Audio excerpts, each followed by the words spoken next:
Selamat siang semuanya, selamat datang kepada para peserta yang sudah hadir, selamat datang juga kepada pembicara kami. Selamat datang semuanya, perkenalkan saya adalah Gaida yang akan memoderatori diskusi kita pada hari ini.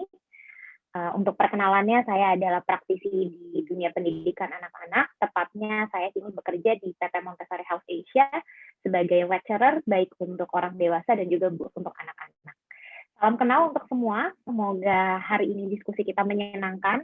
Bukan hanya menyenangkan, semoga juga diskusi ini bisa memberikan banyak manfaat untuk semuanya, karena temanya ini tema yang pasti kita semua juga mengalami hal yang sama, ya.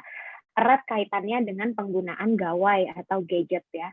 Di mana pada hari-hari ini ya, terutama mungkin di 1 tahun belakang ini, di mana kita semua berkegiatan dari rumah, rasanya sulit sekali untuk menjauhkan gawai ini dari anak-anak ya, karena meskipun anak-anak tidak pakai, tapi anak-anak melihat kita orang dewasa juga memakainya. Jadi paparannya cukup tinggi dan hari ini kita akan berdiskusi dengan para psikolog-psikolog kita tentang bagaimana caranya sebenarnya ya, siasatnya, lalu sebenarnya apa manfaat dan kekurangan dari penggunaan gawai ini.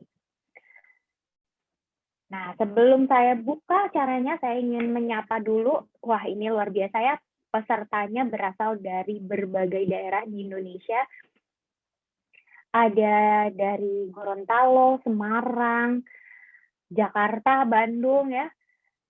Luar biasa ya, semoga hari ini kita semua dapat mendapatkan ilmu yang banyak, sehingga bisa kita terapkan atau mungkin juga bisa jadi solusi ya bagi kita-kita yang sedang mencari jawaban dari apa yang anak-anak kita ini sedang hadapi. Oke, sebelum mulai, saya akan membacakan peraturannya terlebih dahulu. Mungkin tim dealing bolehkah saya minta untuk share screen untuk peraturannya supaya para peserta juga bisa lihat ya. Peraturan ini dibuat sebenarnya untuk membuat diskusi kita berjalan jauh lebih nyaman ya, jadi semua orang yang ada di sini kita bisa lebih optimal.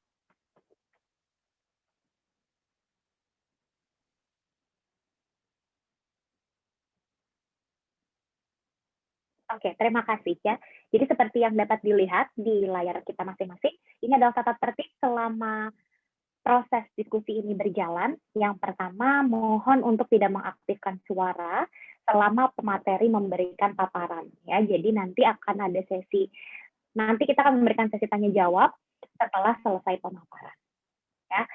Kemudian kameranya boleh menyala, boleh juga tidak ya. Jadi ini bukan sebuah kewajiban. Jadi kalau memang sedang tidak memungkinkan untuk dinyalakan kameranya, tidak apa-apa ya. Untuk bertanya bisa melalui kolom chat atau raise hand. Ketika raise hand nanti saya dan tim dealing akan bantu untuk melakukan lower hand. Nanti juga bisa kalau misalnya ingin bertanya bisa langsung melalui chat. Kalau mungkin kurang nyaman chatnya dibaca oleh banyak peserta, boleh nanti ada pilihannya, silahkan pilih pada tim dealing ya, ada bisa kalau misalnya dilihat yang kameranya nyala ya, ada Kak Kemala dan ada Nadia. Jadi nanti boleh bertanya langsung jika ada hal yang ingin ditanyakan. Dilarang merekam sesi ini karena sesi ini terbatas ya. Dan kami juga akan sangat senang jika ternyata sesi ini bermanfaat dan kemudian Bapak dan Ibu yang ada di sini mau membagikannya atau mendokumentasikannya sebagai kepentingan testimoni ya. Jadi kalau foto, screenshot misalnya lalu dibagikan di Instagram dan di platform lain itu boleh, tapi mohon maaf saya mohon izinnya ya untuk tidak merekam seperti itu.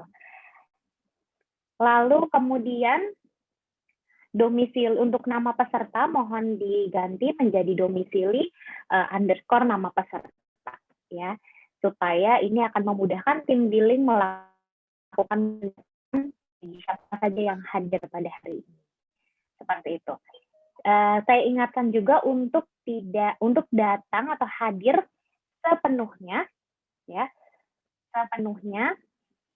Jadi dari awal. Jadi kalau keluar masuk agak sulit bagi tim kami juga nanti untuk ini mengatur pesertanya. Kemudian nanti ketika sesi kami mohon untuk men-screenshot sebagai bukti bahwa Bapak dan Ibu hadir pada sesi hari ini. Dengan begitu maka sertifikatnya dapat kami berikan. Ya, jadi kurang lebih seperti itu peraturan kita pada hari ini. Semoga peraturannya tidak memberatkan ya, karena saya rasa ini peraturan yang wajar atau lumrah ya kita temukan di setiap webinar-webinar yang ada. Nanti kita akan melakukan sesi diskusi kurang lebih selama 1 jam pemaparan atau tanya jawab ya, nanti bentuknya akan talk show. Kemudian setelah itu Bapak dan Ibu boleh bertanya ya pada para pemateri. Nanti saya juga akan perkenalkan siapa saja pemateri-pemateri luar biasa kita pada hari ini. Oke, terima kasih. Boleh di turn off share screen ya.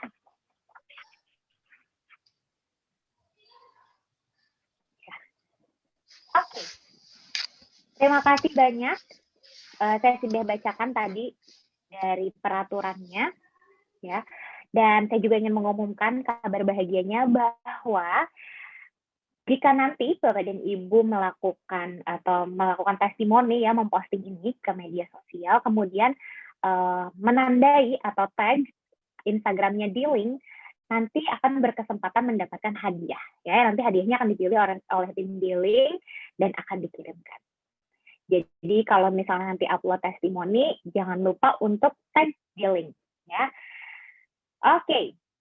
Jadi tadi rundown-nya ya sudah saya paparkan, kurang lebih akan seperti itu, kurang lebih diskusi kita akan berlangsung selama 2 jam, seperti itu. Dan sekarang saya mau minta bantuan dari tim Dealing kembali untuk share screen media partner dan sponsor kita pada hari ini, karena acara ini dapat berlangsung dengan peserta biasa.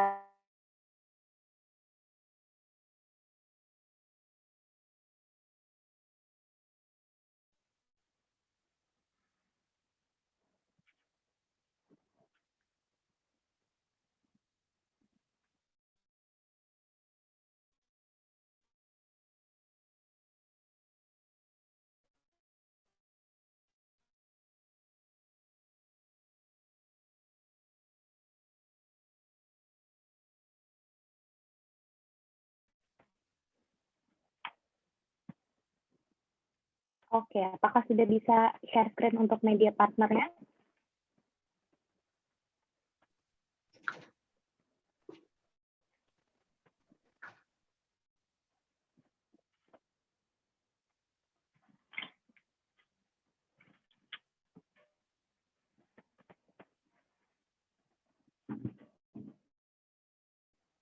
Oke ya, sepertinya belum. Nanti kalau gitu saya akan bacakan ya.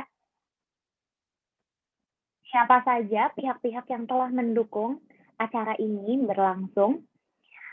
Acara ini disponsori oleh Ines Cosmetic. Ada Ibu Rima di sini, perwakilan dari Ines Cosmetic. Terima kasih, Bu. Nanti kita akan dengar ya sepatah dua patah kata dari Ibu Rima juga. Kemudian acara ini disupport oleh Creating ya. Lalu kemudian media partner kita, nah ini media partner yang luar biasa ya, yang mungkin Bapak Ibu tahu ini dari media partner kita ya. Ada Sehati Ibu, ada Paradigma, ada Mama Talks, ada Center ID, ada Tahu Arah Psychologist, ada teraspiknik.id, masadepan.id, Kinderhute, Langkah Hati, dan Factor. Ya, terima kasih banyak kepada seluruh pihak yang telah membantu terjalannya acara ini, sehingga pesertanya sampai sejauh ini di room ini ada 103 peserta, ya, luar biasa, dari berbagai daerah di Indonesia. Hari ini kita akan belajar bersama-sama, ya, mudah-mudahan bisa bermanfaat. Nah, sekian nih yang saya sudah paparkan sebagai pembukaan kita pada hari ini. Sekarang saya akan undang sponsor kita, yaitu pihak Ines Kosmetik. Ibu Rima, silakan untuk memberikan sepatah dua patah katanya. Oke, terima kasih Mbak Gaida. Oke, terima kasih. Pertama-tama saya ucapkan Assalamualaikum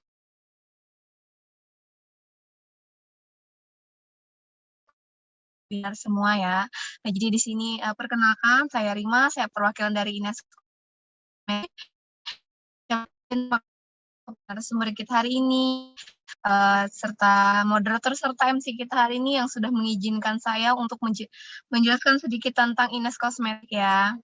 Nah, jadi di sini saya mau jelasin sedikit tentang Ines. Jadi apa sih Ines itu? Nah, Ines itu adalah produk kecantikan asli dari Indonesia atau produk lokal yang 100% Indonesia banget.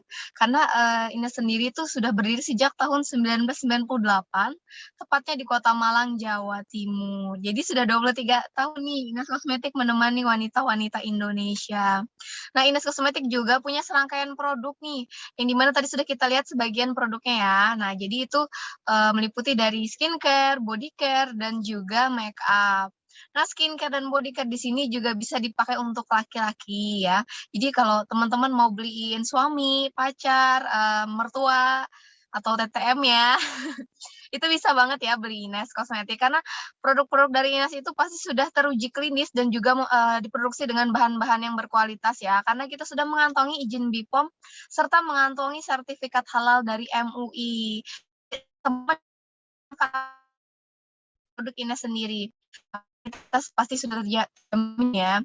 Nah, jadi aku tuh mau kasih tahu bahwa kita tuh punya produk yang lagi viral banget. Nah, yang namanya adalah exfoliating lotion, yang dimana fungsinya itu untuk menyamarkan bekas-bekas jerawat dan juga mencerahkan kulit wajah, serta menyamarkan flek-flek hitam ya, itu kalau yang ada. Nah, itu bagus banget nih kalau buat teman-teman yang mau mencerahkan kulit tapi tetap menggunakan bahan-bahan yang aman. Nah, untuk penggunaannya sendiri itu bisa dipakai 2-3 kali dalam 1 minggu ya teman-teman. Jadi nggak bisa dipakai setiap hari karena ini bukan toner pada umumnya. Oke, jadi nih kalau untuk ekspornya sendiri kita juga punya promo menarik nih dalam bulan ini dan bulan depan. Jadi buat teman-teman yang suka belanja online ataupun bisa juga download aplikasi My Ines di Play Store. Nah, kalau untuk di e-commerce itu bisa klik Ines Official Store. Nah, di situ kita punya promo dan juga produk-produk terbaru yang menarik banget buat teman-teman ya. Jadi jangan lupa dipantengin e-commerce kesayangannya. Oke, mungkin sampai di sini penjelasan singkat dari saya. Salah hilap mohon maaf. Assalamualaikum warahmatullahi wabarakatuh. Saya kembalikan sama Mbak Gaida. Salam sukses selalu. Terima kasih. Terima kasih, Bu Rima. Wah, luar biasa ya tadi penjelasan dari Ines Kosmetik. Ines Kosmetik ini kalau kita lihat ya ada di mana-mana. Ibu-ibu dan bapak-bapak juga pasti bisa lihat ya di berbagai mungkin toko e-commerce ya, pasti tidak sulit untuk menemukan Ines Kosmetik. Tadi ada produk terbarunya, exfoliating lotion-nya, di mana karena ini judulnya exfoliate, untuk exfoliate, jadi memang tadi saran dari Ibu Rima tidak bisa digunakan setiap hari ya. Jadi kalau nanti beli jangan digunakan setiap hari ya. Oke, rasanya menyenangkan ya bertemu dengan Ibu Rima dari Ines Kosmetik, dapat penjelasannya juga, tadi dapat info mengenai promonya juga. Jadi nanti kalau misalnya setelah ini atau mungkin sambil mendengarkan buka e-commerce, kalau misalnya mau untuk purchase langsung dicek di e-commerce-nya Ines Kosmetik, nanti bisa langsung beli ya atau check out. Kata Mbak Rima tadi ada promonya. Jadi bisa langsung dicek juga ya apakah ada promonya. Oke, terima kasih banyak Mbak Rima dari Ines Kosmetik. Sekarang kita akan lanjutkan ya, kita masuk ke acara kita, pasti sudah tidak sabar nih. acara kita hari ini diperingati untuk memperingati Hari Anak. Nah, coba ya, sebelum kita mulai supaya tidak ngantuk, saya mau tanya dulu, apakah ada yang tahu kenapa Hari Anak di Indonesia diperingati tanggal 23 Juli? Ya, ada yang tahu? Ada sejarahnya mengapa ini diperingati tanggal 23 Juli, berbeda dengan Hari Anak Internasional yang diperingati di bulan November. Ada yang tahu? Mungkin boleh dijawab di kolom chat.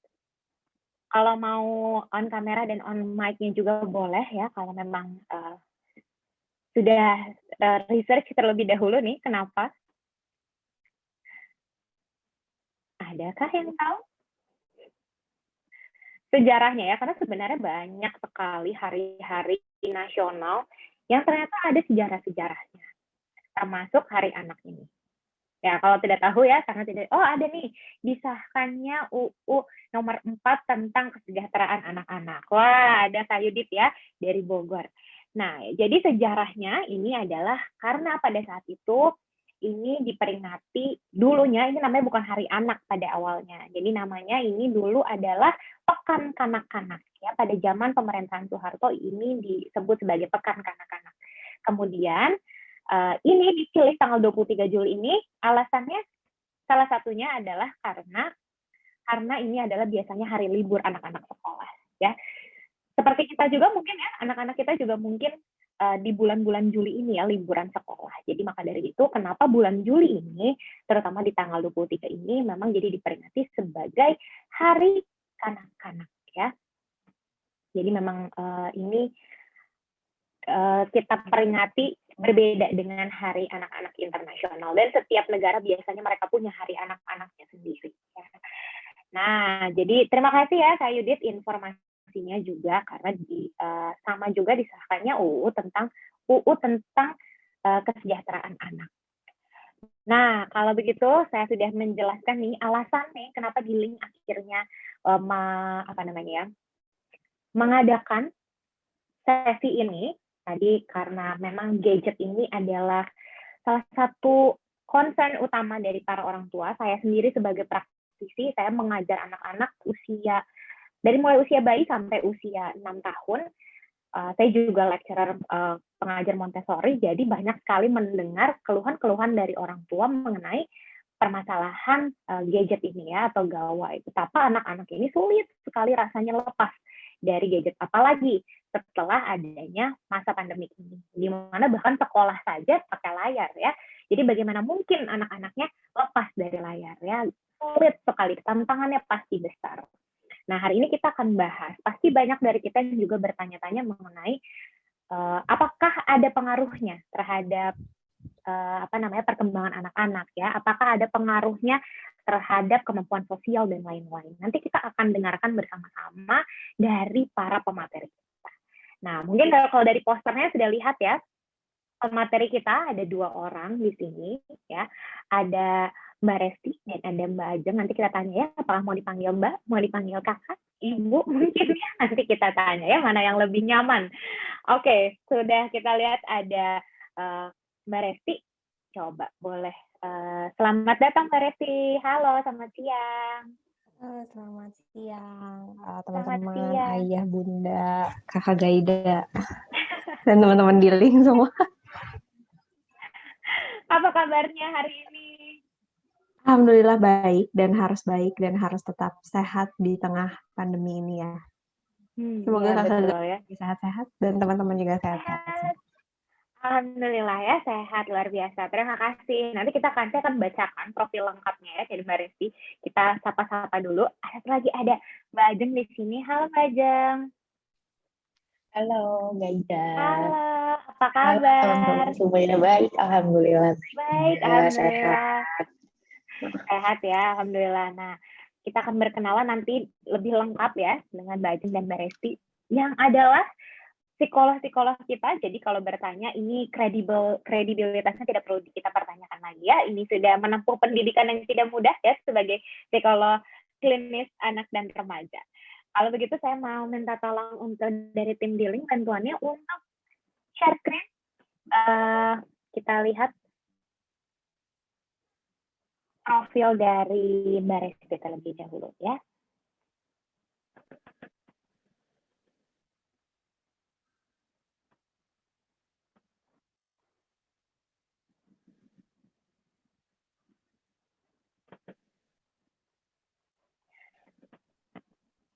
Oke, boleh kita perbesar gambarnya. Oke, ada Mbak Ajeng terlebih dahulu. Nggak apa ya, kita berkenalan sama-sama. Ya, bisa dibaca nama lengkapnya, ada Mbak Ajeng Indri Hastuti. Kalau di belakangnya sudah ada psikolog, artinya sudah menyelesaikan pendidikannya ya sebagai seorang psikolog. Beliau adalah psikolog klinis anak dan remaja yang memang concern utamanya adalah di bidang perkembangan bahasa dan atensi anak-anak. Betul, Mbak Ajeng? Betul ya? Ya, jadi Ya, betul. ya, betul. Nah, nanti jadi hari ini kita akan bahas nih tentang hal itu. Jadi kalau ada ibu-ibu yang mungkin juga punya concern atau mengenai pertanyaan-pertanyaan mengenai bagaimana nih ya perkembangan bahasa anak, apakah dipengaruhi oleh gadget atau tidak, nanti kita bisa tanyakan sama-sama sama Mbak Ajeng ya. Oke, nah kita akan berkenalan. Yang selanjutnya boleh next. Oke, ini dia ya, ada Mbak Resti ya. Mbak Resti ini juga adalah seorang psikolog klinis anak dan remaja, ya, di mana Mbak Resti ini concern utamanya ini tentu saja ya kalau namanya psikolog klinis anak dan remaja, concernnya pasti di bidang anak dan remaja ya, di mana Mbak Resti ini, oke sebentar ya, sepertinya ada gangguan sinyal dulu di saya sebentar. Oke, apakah saya terdengar ya? Dengar, Guys. Oke, terima kasih. Sorry ya kalau kita gantung dengan sinyal. Oke, jadi ini sudah 3 tahun ya berpengalaman di bidang asesmen psikologi, Mbak Esti ini evaluasi dan juga sebagai konsultan. Nah, ini concernnya ini di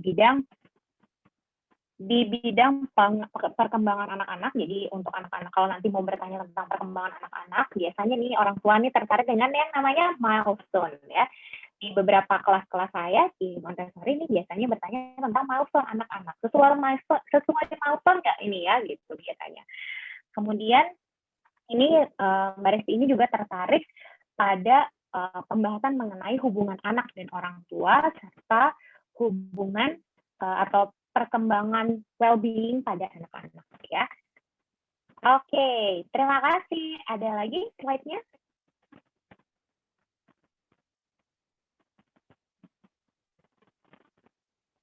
Oke, terima kasih banyak. Kita sudah berkenalan ya dengan Mbak Hesti dan Mbak Ajeng. Hari ini kita akan berdiskusi bersama-sama nih mengenai gadget ya. Dan ini kita akan lakukan dalam bentuk talk show, tapi nanti kalau misalnya Mbak Resti dan Mbak Ajeng mau share screen, nanti boleh minta tolong sama tim billing aja ya. Nah, jadi kita sudah siap untuk mulai, ibu-ibu semuanya, bapak-bapak yang ada di sini, mungkin ada adik-adik juga yang sedang ikut di sini ya. Kita akan mulai, nah kita akan mulai bertanya-tanya nih kepada para pembicara kita ya, narasumber kita. Kita akan mulai, mungkin kalau seperti yang saya jelaskan tadi di awal, kalau kita ini sekarang di masa pandemik ini, sulit sekali pasti ya untuk melepaskan yang namanya gadget dari anak-anak. Seperti yang kita tahu, anak itu melihat dan kemudian meniru. Jadi dengan melihat kita bekerja di rumah pakai laptop, mungkin pakai handphone ya, karena selama WFH ini pasti kita menggunakan gadget kita. Jadi tentu saja gadget ini tidak bisa lepas dari pandangan anak-anak. Karena kita orang dewasanya juga menggunakannya di rumah. Nah, sebenarnya nih ya, kalau menurut Mbak Resti itu loh, apakah sebenarnya atau di usia berapa sebenarnya menurut teori perkembangan atau menurut WHO mungkin ya kalau ada, usia berapa sebenarnya anak-anak tuh boleh kenal dengan gadget? Silakan Mbak Resti. Oke. Sebelumnya selamat siang dulu untuk teman-teman semua, ayah, bunda, om, tante, dan teman-teman semua yang sudah hadir. Terima kasih pertanyaannya untuk Gaida. Kalau ditanya sebenarnya dari usia berapa sih anak itu boleh dikenalkan dengan gadget? Sebenarnya nih kalau kita mengacu ke WHO atau anjuran-anjuran dari mungkin teori-teori atau jurnal-jurnal, itu sebenarnya anak itu bisa atau mulai dikenalkan itu setelah usia 5 tahun.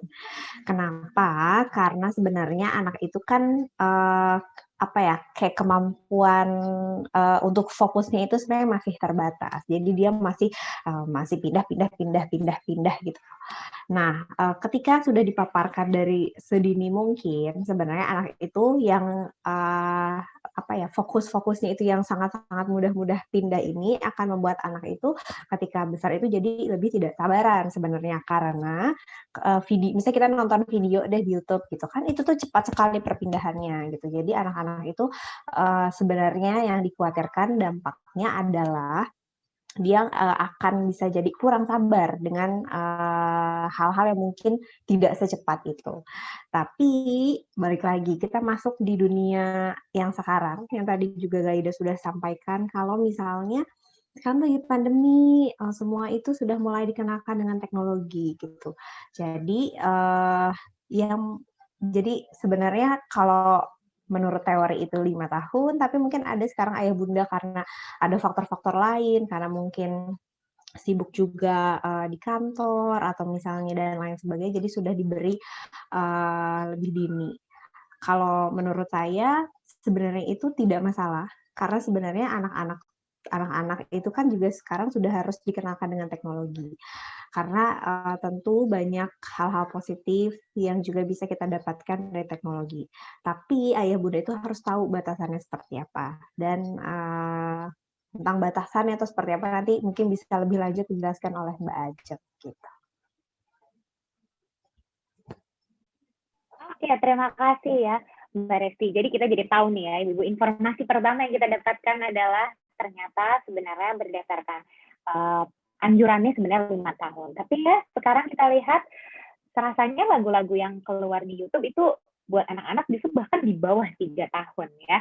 Dan biasanya juga kita lihat itu sudah terpapar ya, minimal dari misalnya video call ya, sekarang ini kan juga terbatas dan lain-lain. Nah, tadi menarik bahwa Mbak Resti sudah membahas mengenai betapa kalau kita nonton ya, terutama misalnya nonton video atau yang lain, itu perpindahannya cepat.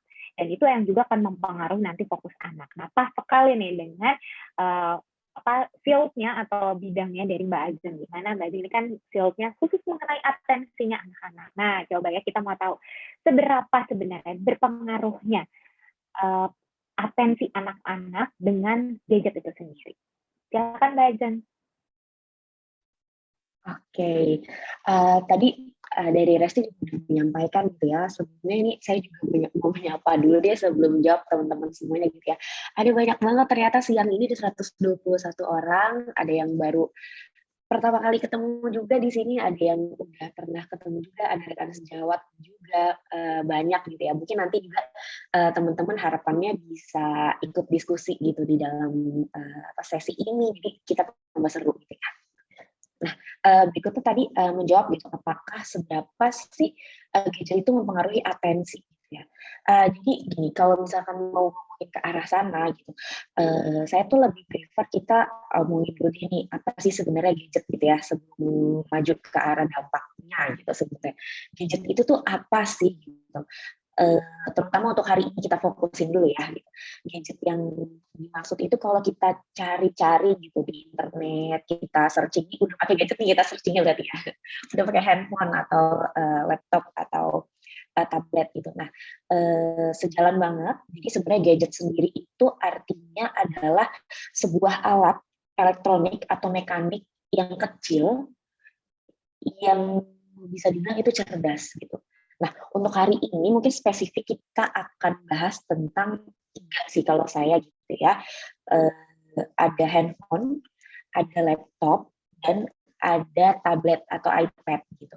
Nah, 3 gadget ini itu atau gawai yang sering banget dipakai sama anak-anak gitu ya.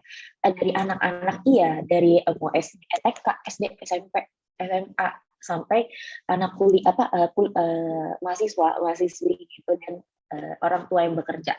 Kita semua pakai 3 gadget ini gitu ya di sehari-hari, terutama di masa pandemi ini gitu. Nah, penggunaan gadget sendiri ini sebenarnya kalau kita lihat gitu ya, itu emang nggak bisa banget dipungkiri gitu. Karena yang pertama, kita itu sekarang ada di yang namanya revolusi industri 4.0. Mungkin sebenarnya ini udah sering banget ya, dan udah lama banget. Ini tuh udah mulai dari tahun 2000 sampai 2005, itu udah inisiasi pertama bahwa teknologi itu dilibatkan gitu ya dalam kegiatan sehari-hari kita, dan adanya perkembangan teknologi yang sangat pesat sampai akhirnya hari ini muncullah smartphone yang sangat canggih gitu ya. Mungkin kalau saya kebagiannya dulu karena lahiran masih anak 90-an juga. Masih tahu tuh yang namanya dulu nggak ada handphone ya. Handphone itu baru muncul mendekati tahun 2000 yang benar-benar handphone bisa kita bawa-bawa. Dulu hanya ada telepon rumah gitu. Itu bukti bahwa teknologi itu berkembang sangat pesat gitu ya. Dan sangat terlibat dan sangat membantu di dalam kebutuhan sehari-hari kita gitu. Sekarang mau ngapa-ngapain juga ada ponsel, ada smartphone gitu. Di dalamnya ada aplikasi-aplikasi yang membantu kita, memudahkan banget. Nah, itu sebenarnya banyak banget sih manfaat positifnya gitu ya, dan kita pasti mengiyakan bahwa gadget-gadget ini itu sangat membantu dan memudahkan kehidupan kita gitu. Dan memang tujuannya diciptakan dari gadget ini, dari adanya teknologi adalah itu gitu, memang mempermudah kita. Manfaatnya banyak banget, tapi itu tadi ada beberapa hal yang akhirnya kita sebagai manusia, justru manusianya nih yang akhirnya kita hilaf nih kayaknya, lupa gitu ya, lost control gitu. Akhirnya ada beberapa dampak yang nggak kita inginkan tapi ternyata terjadi, dan itu sebenarnya wajar sih gitu. Karena pasti sesuatu ada hal positifnya, ada yang negatifnya juga gitu ya. Dan ya mau nggak mau sebisa mungkin kita meminimalisir. Kalau saya sih lebih bilangnya nggak mungkin kita kayak menghilangkan yang negatifnya. Itu sulit banget ya, tapi mungkin lebih memilih ke minimalisir dampak negatifnya untuk kita.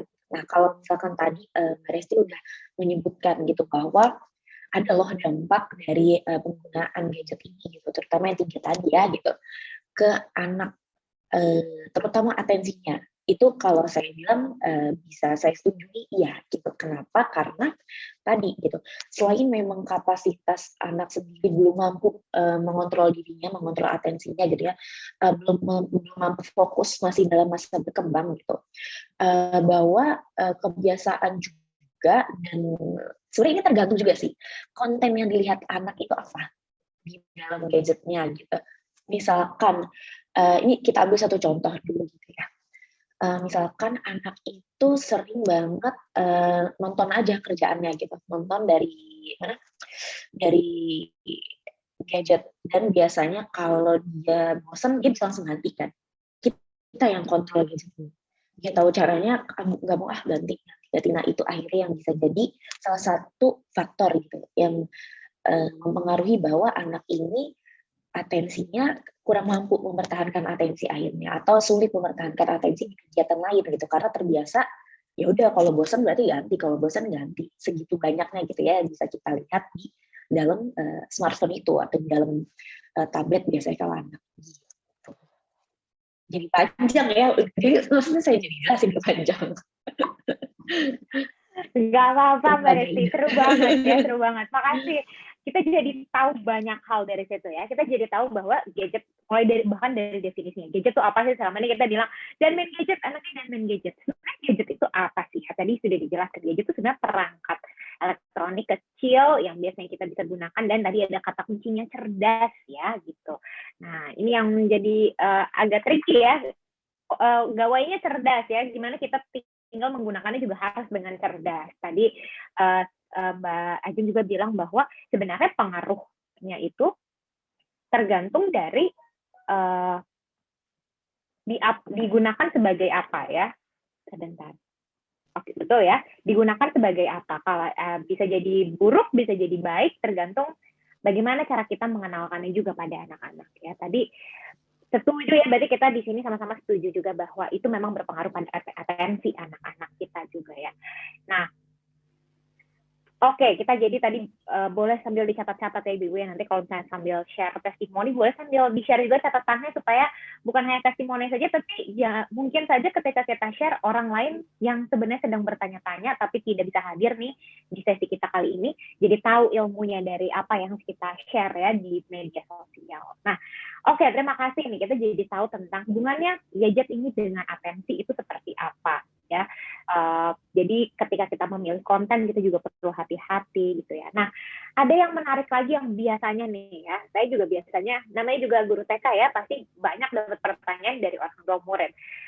Berapa lama sih Miss sebenarnya anak tuh boleh nonton dalam satu hari? Biasanya begitu ditanyanya ya. Nah, coba kita tanya langsung pada psikolognya langsung. Kalau dari Mbak Resti sendiri, bagaimana tuh Mbak? Oke, kalau misalnya dari saya, kalau ditanya sebenarnya berapa lama sih anak ini bisa atau boleh sebenarnya? Sebenarnya tidak ada, sebenarnya kalau kita mengacu ke teori itu pasti ada batasannya, tapi balik lagi ya, karena kita praktis aja deh gitu kalau di sini. Kalau menurut saya nih sebenarnya secukupnya anak. Jadi jangan terlalu lama dan juga jangan terlalu sebentar. Cukup itu seperti apa sih gitu. Misalnya dikasih aja jeda. Misalnya kalau lagi mau nonton video, biasa kan video anak-anak tuh pendek di YouTube. Jadi misalnya 5-6 menit gitu. Udah gitu udah. Lalu diseling sama aktivitas yang lain. Lalu kalau misalnya anaknya mau nonton lagi, dikasih lagi video mungkin 5-6 menit gitu. Jadi bukan yang anak tuh dibiarkan secara terus-menerus itu tuh dalam satu waktu. Jadi bisa dikasih jeda kayak gitu.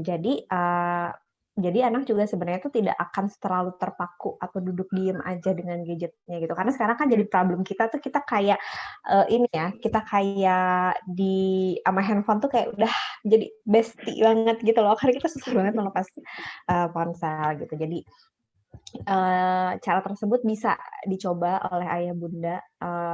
Dikasih aja oke batasan, oke 1 videonya cari yang jangan terlalu lama. Nah, lalu setelah itu minta anak untuk melakukan aktivitas-aktivitas yang lain gitu, misalnya mandi kah atau apakah seperti itu.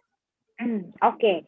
Wah, menarik ya. Jadi ini mungkin biasanya kalau kita dengar ya, ada juga ya yang bilang bahwa pokoknya cuma boleh berapa menit misalnya ya, cuma boleh berapa menit. Itu kan kadang juga buat deg-degan para ayah bunda di rumah tentu saja ya, apalagi di masa-masa pandemik ini lagi masak mungkin ya anaknya wah nangis kita nggak bisa pegang. Biasanya cara termudahnya adalah apa ya, kalau kita bilang call 911, 911-nya kasih dulu ya 5 menit, tunggu sampai selesai ini masak, abis itu kita balik lagi cari kegiatan lain gitu ya. Nah, itu mungkin bisa jadi jawaban ya kalau misalnya ada yang sedang bertanya-tanya juga mungkin berapa lama sih sebenarnya main. Tapi juga mungkin jangan juga 5 menit nonton, 5 menit main, 5 menit nonton, 5 menit mainnya. Jadi jedanya juga mungkin harus agak banyak kalau tadi Mbak Resti bilang buat aktivitas yang lain gitu ya. Jadi memang aktivitas lainnya juga harus lebih panjang dan lebih banyak gitu ya. Nah, kalau yang menarik buat saya adalah anak-anak itu, kalau yang saya pelajari ya di Montessori ini, anak-anak itu suka sekali keteraturan. Jadi mereka suka sekali kalau sesuatu itu bisa mereka prediksi. Kalau sesuatu di luar prediksinya mereka, itu biasanya yang terjadi biasanya tantrum, nangis ya gitu. Nah, apakah dalam pemberian gadget ini mengatur waktunya atau mungkin ada jadwalnya atau mungkin durasinya juga harus konsisten. Konsistensi itu apakah penting juga atau tidak nih Mbak Resti? Nah, ini menarik banget ya. Jadi ada satu riset yang menyebutkan bahwa sebenarnya pada anak-anak, jadi kita nih sebagai human, jangan kayak anak-anak ya, kita sebagai manusia aja pengen tuh sesuatu yang memang bisa diprediksikan. Kalau misalnya nih mungkin usia-usia ayah bunda atau om tante merasa kayak aduh insecure, aduh overthinking gitu, karena sebenarnya kita menghadapi situasi yang tidak bisa diprediksi atau tidak pasti. Jadi kita melakukan copingnya itu pakai cara overthinking, cara insecure. Nah, pada anak seperti yang tadi Miss Gaida bilang, sering banget ketika menghadapi ketidakpastian mereka itu jadi tantrum. Kenapa? Karena tantrum itu merupakan salah satu cara anak untuk melindungi dirinya dari ketidakpastian ini.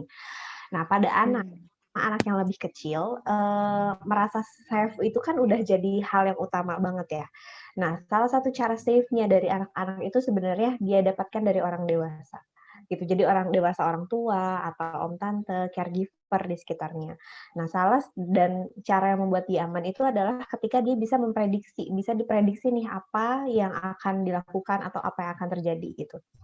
kalau kita tarik ke gadget dan di dunia pandemi ini, mungkin juga teman-teman, ayah bunda tuh juga merasa ya, kalau pas lagi pandemi kayak gini, banyak banget anak-anak yang jadinya lebih mudah tantrum, lebih mudah marah. Kenapa? Karena sebenarnya mereka tidak bisa memprediksikan. Orang dewasa aja nggak bisa memprediksikan pandemi, apalagi anak yang bergantung sama orang tuanya, gitu.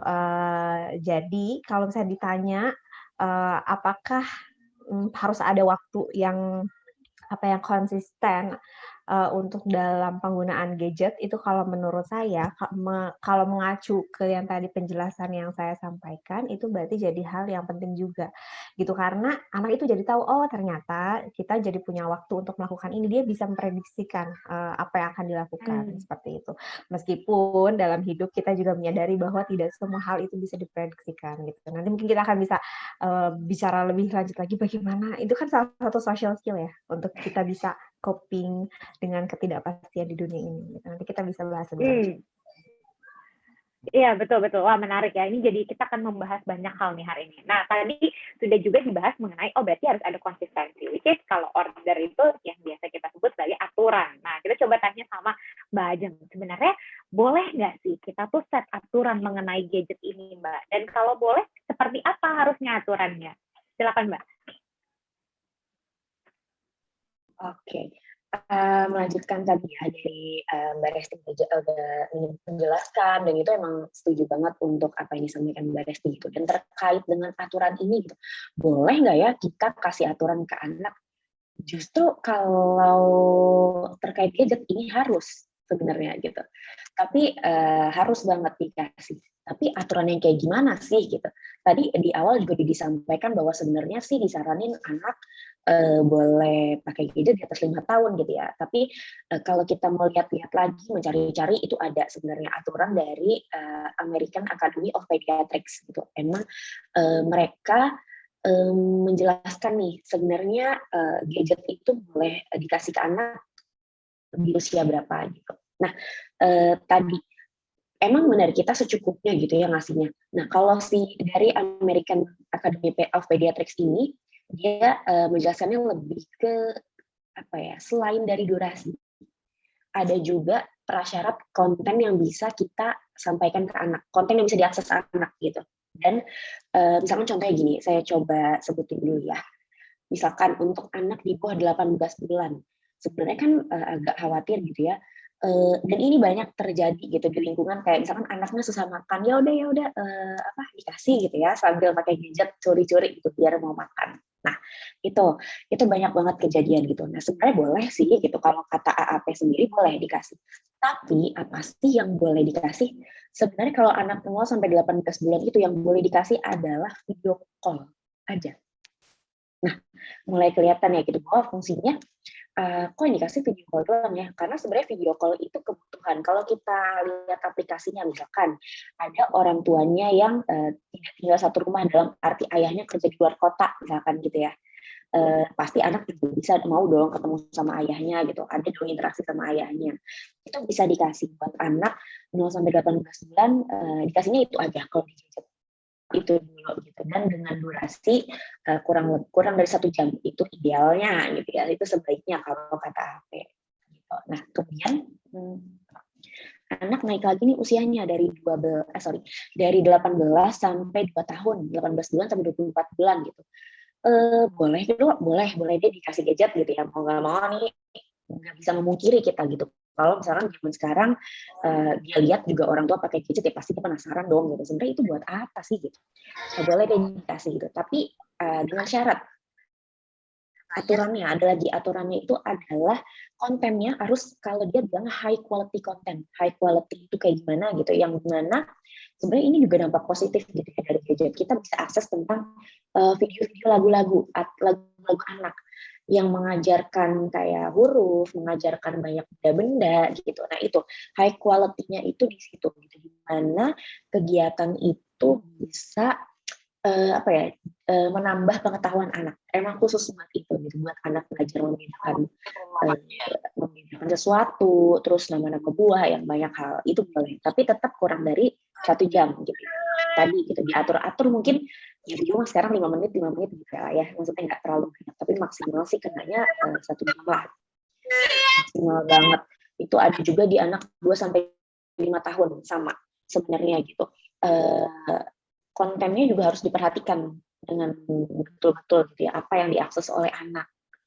Dan sebenarnya dari ketiga ini gitu, yang sangat penting itu adalah pendampingan orang tua dalam penggunaannya gitu ya. Nah baru nih dia memperbolehkan anak 6 tahun ke atas boleh dipakein dikasih gadget gitu. Tapi itu tadi diatur waktunya tuh nggak boleh, syaratnya sebenarnya 3. Tidak mengganggu waktu makan, tidak mengganggu waktu tidur, kemudian tidak mengganggu aktivitas lain anak, aktivitas fisik yang memang dibutuhkan anak. Nah, sebenarnya kan kalau kita bayangin gitu ya, mungkin tidak ada mama muda atau calon mama, calon ibu, calon bapak gitu semuanya teman-teman. Kalau dibayangin dulu ngelihat kalau kita sebelum ada gadget kan pasti kita lebih mainnya tuh seneng gitu ya sama teman-teman, bisa lari-larian bareng gitu. Nggak ada tuh kita lihat-lihat gadget gitu. Dan kita masih gerak banget, fisiknya banyak, lari lah, lompat lah, dan kejar-kejaran. Gitu. Nah itu sebenarnya yang itu salah satu gitu sebenarnya yang menstimulasi anak-anak gitu terkait dengan kemampuan motoriknya dan kemampuan lainnya gitu. Nah hal-hal itu tuh nggak bisa kita lepaskan meskipun udah ada gadget gitu, karena kalau dilihat sendiri kan kalau dari gadget menambah pengetahuan gitu, tapi itu kan hanya di ranahnya kognitif atau pengetahuan secara yaitu tadi pengetahuan benda-benda gitu ya. Tapi terus gimana dong perkembangan anak yang lainnya, perkembangan sosialnya, perkembangan motoriknya gitu itu. Jadi harus banget ada aturan gitu. Dimana anak juga tetap menurut saya sesimpel dengan saat kita kasih gadget, kita tuh bilang gitu bahwa gadget ini mama kasih, orang tua kasih, kakak kasih buat apa ke kamu gitu. Itu jangan sampai ketinggalan itu. Itu adalah dimana pengetahuan awal kita kasih tahu ke anak gitu bahwa gadget itu secara fungsionalnya tuh apa gitu. Jadi bukan yaudah nih kasih gadget pakai suka-suka kamu. Nah itu yang bahaya, itu yang justru menurut saya itu yang akan membawa dampak negatifnya lebih banyak gitu. Aturan harus ada dan seberapa terkait dengan apa aja yang boleh diakses. Dikasih contoh, diperlihatkan, didampingi gitu sebenarnya. Aturan harus sesimpel yang tadi aturannya gitu. Kemudian sama tadi ngatur juga konsisten gitu ya. Nah ini konsistennya gitu. Jangan sampai besok boleh, hari ini boleh besok enggak, hari ini boleh besok enggak gitu. Apakah itu bagian dari aturan atau apa gitu? Nah itu konsistensi juga perlu sih sama yang tadi diakses. Boleh nggak ya buka ini, boleh nggak ya buka itu, jangan sampai sekali boleh sekali enggak yang gitu-gitu. Harus disepakati bersama-sama anaknya. Kalau emang anaknya udah bisa diajak ngobrol, diajak diskusi gitu. Itu sebenarnya. Wah, ini banyak sekali ya. Saya aja yang saya belum berkeluarga, tapi seru banget nyatetnya ya, karena kita jadi tahu bahkan sampai kontennya apa aja. Apa saja konten yang bisa diakses anak-anak. Kalau tadi highlight-nya dari Mbak Ajeng adalah, boleh nggak kita pakai aturan? Bukan boleh, harus ya. Harus ada aturannya untuk anak-anak ini main gadget. Karena seperti yang kita tahu, anak-anak ini belum punya kontrol diri yang baik ya. Jadi mau nggak mau kita sebagai orang dewasa di sekitarnya, kitalah yang harus juga memberikan kontrol terhadap hal baru nih. Ini kan hal baru ya, pasti gadget nih hal baru yang dikasih pada anak ya. Tadi kalau saya review sedikit ya, Mbak Ajeng bilang bahwa harus dikasih tahu nih, awalnya harus ada briefingnya dulu. Ini handphone, ini buat apa? Atau ini laptop, ini buat apa? Karena fungsinya kan mungkin tiap keluarga pasti beda-beda ya. Mungkin ada yang kasih gadget buat sekolah misalnya anaknya, sekarang kan sekolahnya dari rumah ya. Jadi murid-murid saja misalnya umurnya 2 tahun ya, tapi belajarnya pakai iPad ya, pakai laptop gitu, dan mereka mulai bisa pencet gitu ya, tekan-tekan, tapi itu berarti orang tuanya juga akan menjelaskan. Jadi itu penting untuk ini gadget fungsinya untuk ini, harus di-set juga aturannya mana yang boleh dibuka, mana yang nggak boleh dibuka gitu ya. Zaman sekarang sudah canggih ya, tadi kalau definisi gawai adalah kan ini perangkat elektroniknya cerdas ya. Jadi sebenarnya kita bisa atur misalnya locking aplikasi tertentu gitu ya. Atau mungkin kalau misalnya sekarang yang biasa anak pakai kan YouTube ya, misalnya YouTube-nya bisa kita ubah settingnya jadi YouTube Kids misalnya. Jadi memang mereka terbatas sekali video yang mereka bisa akses gitu. Termasuk juga tadi ada aturannya juga mengenai coba ya, ada yang ingat tidak syaratnya apa? Coba kita lihat ya di kolom chat ini mendengarkan atau tidak nih ya. 3 syarat tadi Mbak Ajeng bilang, ada 3 syaratnya. Gadget tuh boleh kita gunakan buat anak-anak. Tidak boleh apa nih? Limitasinya ya. Wah, kalau saya di Montessori tahunya ini namanya limitasi. Apa nih limitasinya? Gadget itu boleh digunakan asal tadi ada 3. Coba kita cek dulu nih berapa orang yang mungkin masih mencatat atau mungkin memperhatikan. Wah, luar biasa nih. Ada yang menjawab ya. Jangan sampai lupa makan, tidur, dan aktivitas lainnya ya. Itu bukan buat anak-anak saja. Kita juga harus seperti itu ya. Jangan sampai main gadget jadi juga mengganggu. Betul ya.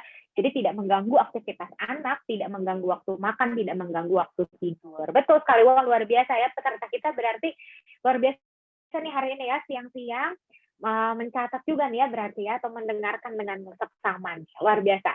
Nah, betul ya bahwa tidak boleh mengganggu ketiga hal tersebut. Karena kalau tadi kan kita bahas nih kelebihannya. Kelebihannya tadi Mbak Ajeng dan Mbak Esti bilang sebenarnya kita nih perkembangan bahasa misalnya ya.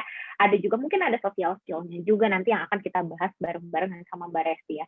Dan tapi ada juga nih kalau anak-anak PR utamanya adalah perkembangan motorik kasar ya. Sementara kalau kita main gadget, ya gadgetnya nggak mungkin dilempar-lempar ya, tidak mungkin juga anaknya misalnya melakukan hal-hal yang berhubungan dengan motorik kasar. Jadi motorik kasar ini pasti hubungannya dengan kegiatan lain di luar gadget.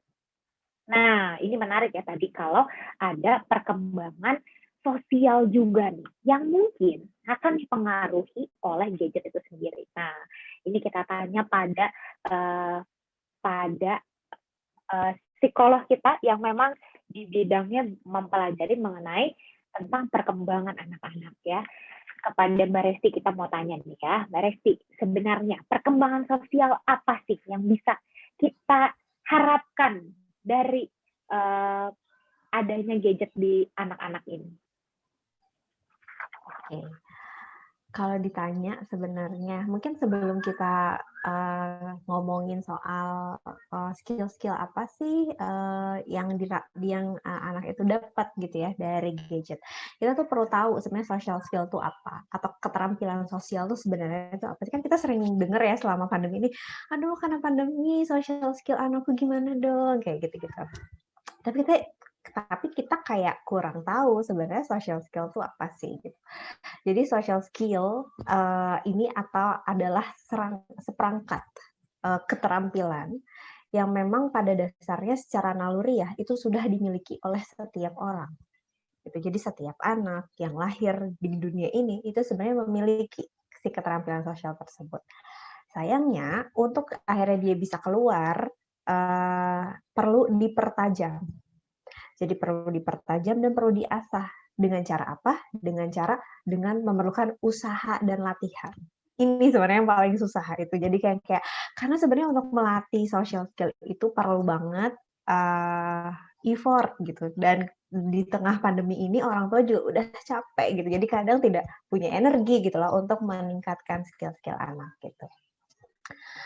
Nah, mungkin boleh minta tolong untuk share screen. Aku akan share screen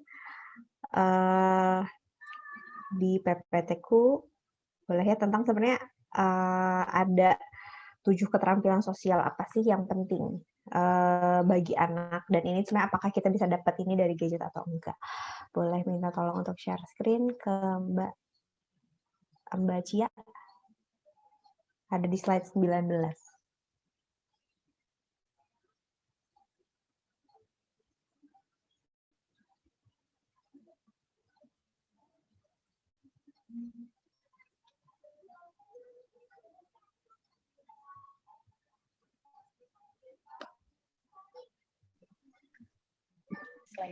Ada di slide 19, boleh ke bawah lagi.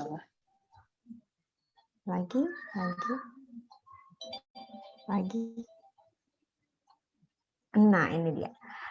Nah, ini sebenarnya yang mungkin juga perlu ayah, bunda, kakak, om, tante, kakak, abang perlu tahu sebenarnya apa sih, ada 7 nih keterampilan sosial yang penting untuk dimiliki anak.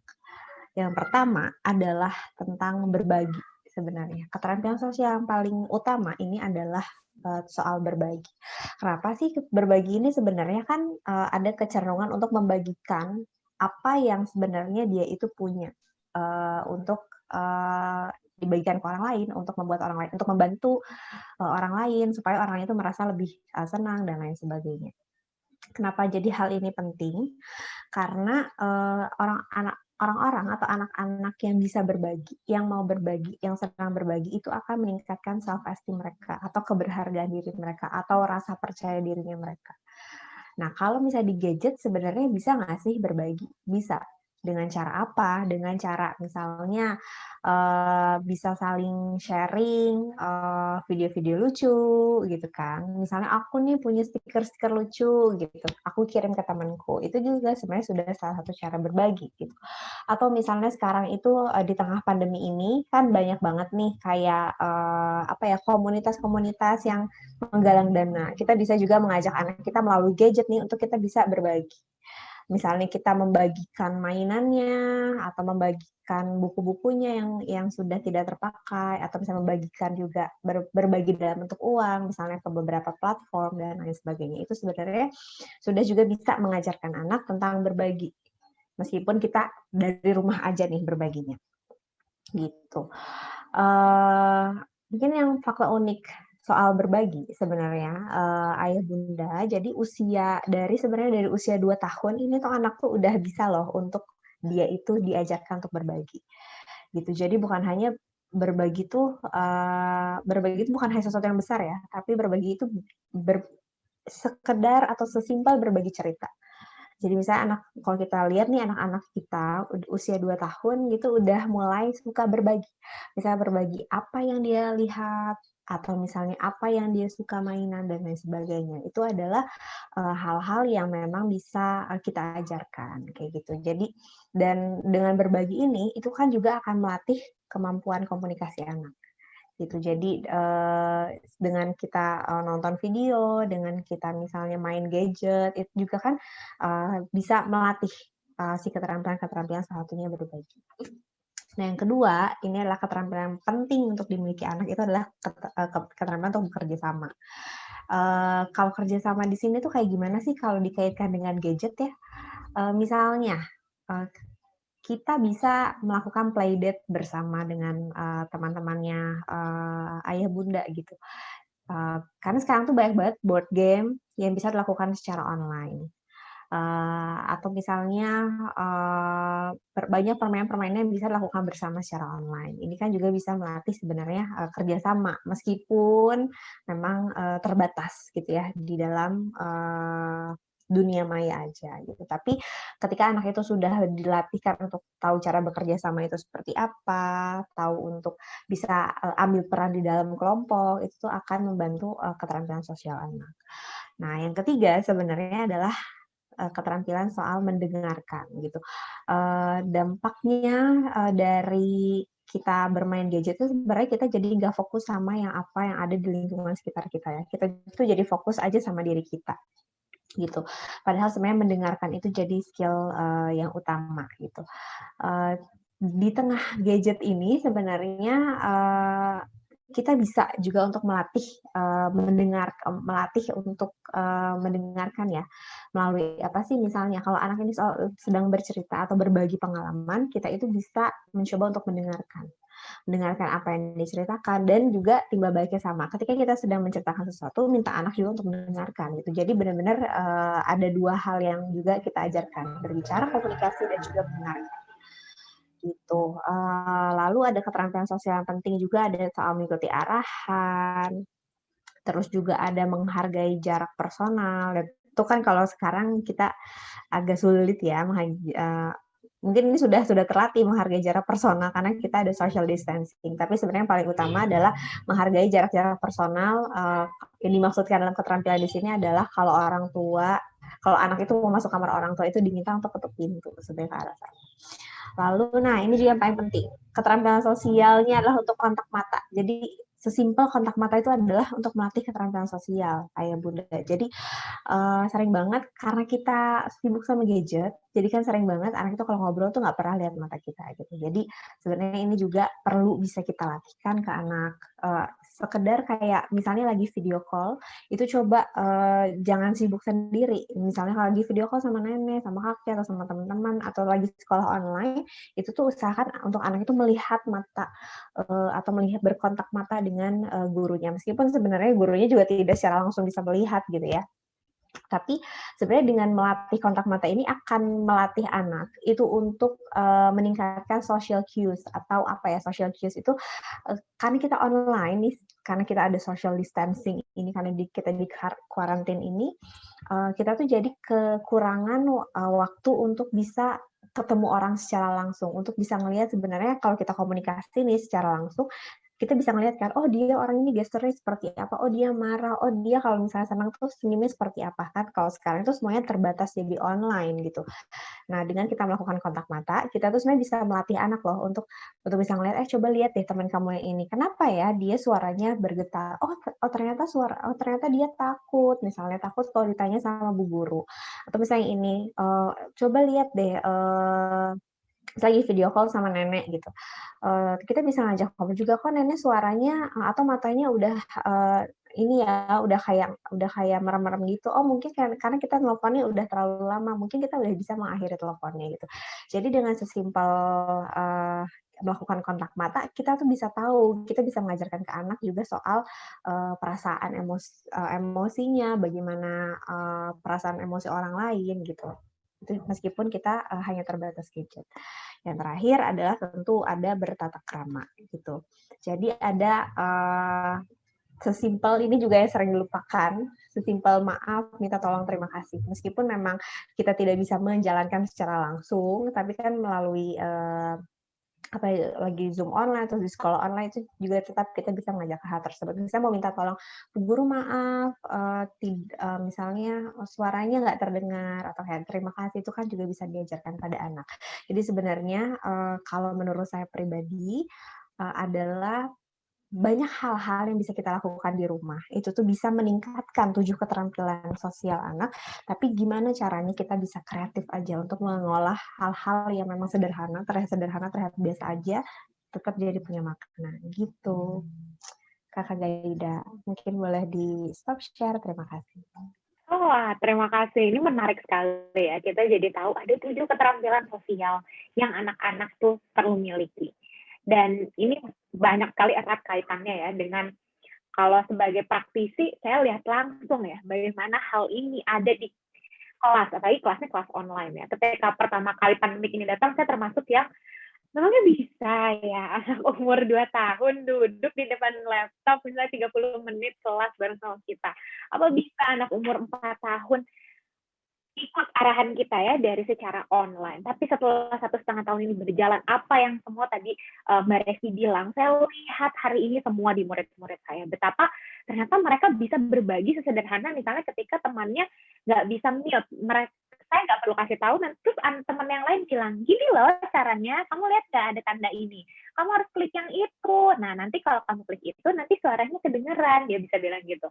Jadi bahkan guru jadi lebih banyak mengobservasi bagaimana ternyata kemampuan sosial ini bisa kita lihat dengan keadaan yang mungkin tidak terbatas lah ya, kita bisa bilangnya terbatas sekali. Kalau tadi dibilang karena kunci utama dari social skill adalah seperangkat keterampilan yang anak-anak itu sudah punya. Jadi anak-anak tuh sebenarnya udah punya di dalam dirinya, ada bekalnya ya, karena Tuhan nggak mungkin ngelahirin anak-anak tanpa bekal gitu ya, pasti udah ada bekalnya. Cuma tinggal bagaimana kita melatihnya gitu ya. Ya awal-awal kelas online juga pasti, mungkin kalau di sini ada guru-guru, wah pasti itu cobaan berat ya untuk para guru-guru yang ada di sini. Saya sebagai guru TK juga merasakannya betapa untuk anaknya duduk 5 menit aja tuh susah gitu. Tapi dengan imannya kita harus kembali lagi bahwa anak-anak tuh sebenarnya bisa gitu ya, dengan keadaan yang terbatas, karena pada dasarnya manusia itu adaptif ya. Jadi pasti bisa beradaptasi termasuk anak-anak ini gitu ya. Tadi menarik sekali bahwa ada berbagi, bekerja sama ya, mendengarkan gitu ya. Mendengarkan tuh bisa atau tidak. Mungkin kalau tadi contohnya misalnya kalau lagi main gadget kan, kalau dengerin mamanya manggil bisa nggak ya dengar ya, itu kan nanti termasuk juga ke atensi. Apakah ia bisa atensinya terbagi nih kalau lagi fokus gadget ya, terus dipanggil, Miss, kenapa saya nggak nengok kan, nanti kiranya sama Mbak Ajeng, kenapa nih biasanya hal-hal itu terjadi pada anak-anak ya. Kemudian mengikuti arahan gitu ya, sebenarnya mengikuti arahan ini juga mungkin bisa termasuk pada taat nggak ya dia sama aturan yang tadi Mbak Ajeng udah paparkan ya. Ini ada aturannya loh buat main gadget, mampu nggak dia menahan dirinya juga untuk mengikuti arahan dan aturan-aturan itu. Menghargai jarak personal ya, terus kemudian kontak mata. Kalau menghargai jarak personal tadi bisa dilatih di rumah nih, tipsnya dari Mbak Resti adalah itu bisa dilatih di rumah. Kalau pakai gadget jarak personal mungkin agak sulit ya, karena memang sudah berjarak ya kita gitu. Tapi mungkin di rumah bisa dilatih dengan misalnya, kalau termasuk kita juga yang harus mencontohkan, kalau misalnya kita mau pinjam mainannya anak, ya kita juga harus bilang ya. Jadi mungkin kalau ada ibu-ibu yang sering menghadapi, Miss, anak saya suka ngerebut suka ngerebut handphone saya. Nah, itu juga mungkin kita perlu refleksi ya.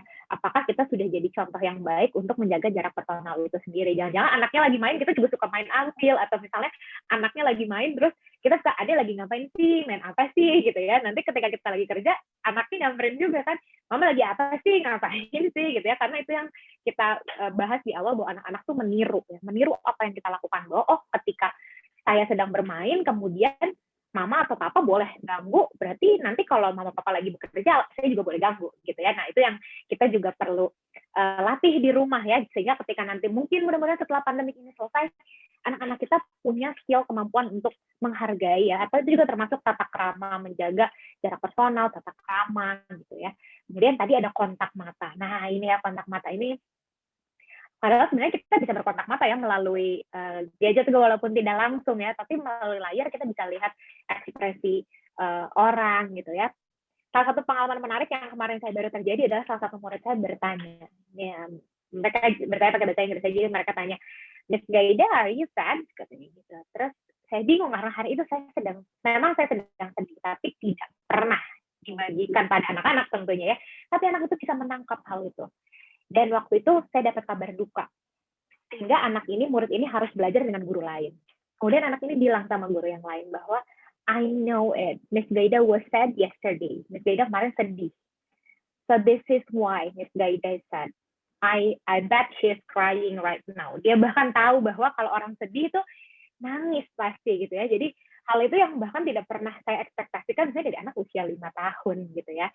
Nah, kemudian tadi ada tata krama. Ternyata tata krama bisa ya kita ajarkan dari main gadget. Dari misalnya kalau mau main gadget harus bilang, Ma, tolong mau pinjam, atau Ma tolong ambilkan handphonenya, atau Ma boleh tidak 5 menit lagi, please. Biasanya anak-anak bilang gitu ya, please. Misalnya, kalau setelah selesai pakai bilang terima kasih, misalnya gitu ya. Kalau misalnya tidak sengaja, pasti anak-anak mungkin pernah ya tidak sengaja misalnya menjatuhkan barang, kita bisa ajarkan minta maaf juga. Wah, ternyata lihat ya, dari gadget saja uji sosial ini sebenarnya bisa loh kita latih ya, seperti yang tadi kita bilang di awal bahwa tergantung ya, ini dampak baik buruknya ini tergantung dari apa yang bagaimana cara kita mendampingi, bagaimana konten ya. Nah, tadi kan kita sempat bahas juga nih mengenai konsep mendengarkan. Ini menarik nih, karena banyak sekali ibu-ibu juga yang bilang kayak, Miss, kenapa ya anak saya kalau lagi main gadget ya, Miss ya, dipanggil Miss, itu nggak denger, Miss. Atau misalnya saya minta udahan tuh nggak tahu dengar, nggak tahu pura-pura nggak dengar. Biasanya ibu biasanya gitu ya, yang saya juga nggak tahu ya anaknya betul dengar atau pura-pura nggak dengar ya. Nah, coba kalau dari Mbak Ajeng sendiri, sebenarnya konsep atensi itu seperti apa, dan apakah gadget itu bisa mempengaruhi atensi anak-anak itu sendiri? Silakan Mbak Ajeng. Oke, nah ini tuh menarik banget ya tentang atensi sendiri gitu dan gadget. Sebenarnya akhirnya nih saya lebih kayak kita tuh nggak bisa kalau terkait atensi gitu ya, nggak bisa kita ambil langsung atensi yang anak.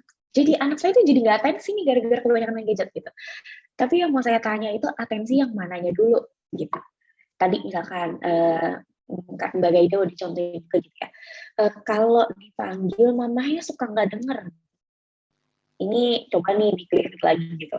Kadang biasanya tuh kalau saya punya adik masih SD juga, masih SD kelas 5 gitu. Jadi memang masih kecil, aduh kalau gadget emang kerasa banget sulitnya gimana gitu. Dan pernah juga mengalami gitu beberapa hal yang kalau dipanggil nggak mau nengok gitu. Ini anak kenapa sih kok dipanggil nggak mau nengok ya gitu. Dan ternyata komentarnya tuh lucu setelah, kenapa sih kok aku panggil kamu nggak nengok-nengok ya? Enggak, habis nanti aku kalau dipanggil disuruh gitu.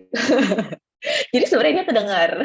Nah, dia nggak mau karena dia nggak mau tuh waktu main gadgetnya terganggu gitu. Itu sebenarnya harus kita confirm dulu ya bagian gitu. Dari terkait kejadian-kejadian anak ini nggak atensi gitu. Pada kenyataan kalau memang ada dampak atensi terkait sama pelajaran ada gitu. Tapi berarti itu udah ini ya, bahwa kita udah bisa lihat gitu bahwa muncul perilaku dia kok waktu belajar sulit ya maunya cepat udahan atau gimana gitu. Nah ini yang tidak atensi yang mana dulu gitu. Menarik lagi kalau dikaitkan tadi sama yang Mbak Resti jelaskan gitu terkait dengan mendengarkan gitu ya. Sebenarnya kan mendengarkan ini bukan cuma anak-anak gitu. Bahkan dulu waktu saya kuliah juga gitu, itu kami tetap masih berlatih untuk mendengarkan gitu, tapi memang untuk secara fungsi profesi gitu ya. Dan saya juga teringat bahwa oh ternyata buat mendengarkan itu nggak mudah ya gitu. Itu ternyata untuk effort sekali gitu. Dan terutama ini gitu untuk anak-anak di mana yang di rumah gitu. Orang tuanya sibuk sendiri, anaknya sekolah ya udah pegang gadget sendiri gitu. Sebenarnya memang bagus gitu ya fungsinya untuk sekolah itu. Nah, tapi ini dalam penggunaannya di sini yang mendengarkan tadi mungkin ada juga beberapa yang terus gimana ya gitu. Cara mengasahnya supaya anak itu mau mendengarkan gitu. Mungkin nanti mungkin ada mungkin ayah ibu gitu yang udah pernah coba mungkin bisa juga share gitu ya kalau ternyata ada yang dilakukan dan berhasil gitu. Nah kalau saya mungkin bisa apa ya gini, kalau misalkan anak itu kita mau membangun gitu ya kemampuan anak buat mendengarkan gitu, kita juga harus mencontohkan tadi Mbak Gede juga singgung gitu ya pertama anak itu tuh mau nggak mau tuh cerminan dari orang tuanya gitu.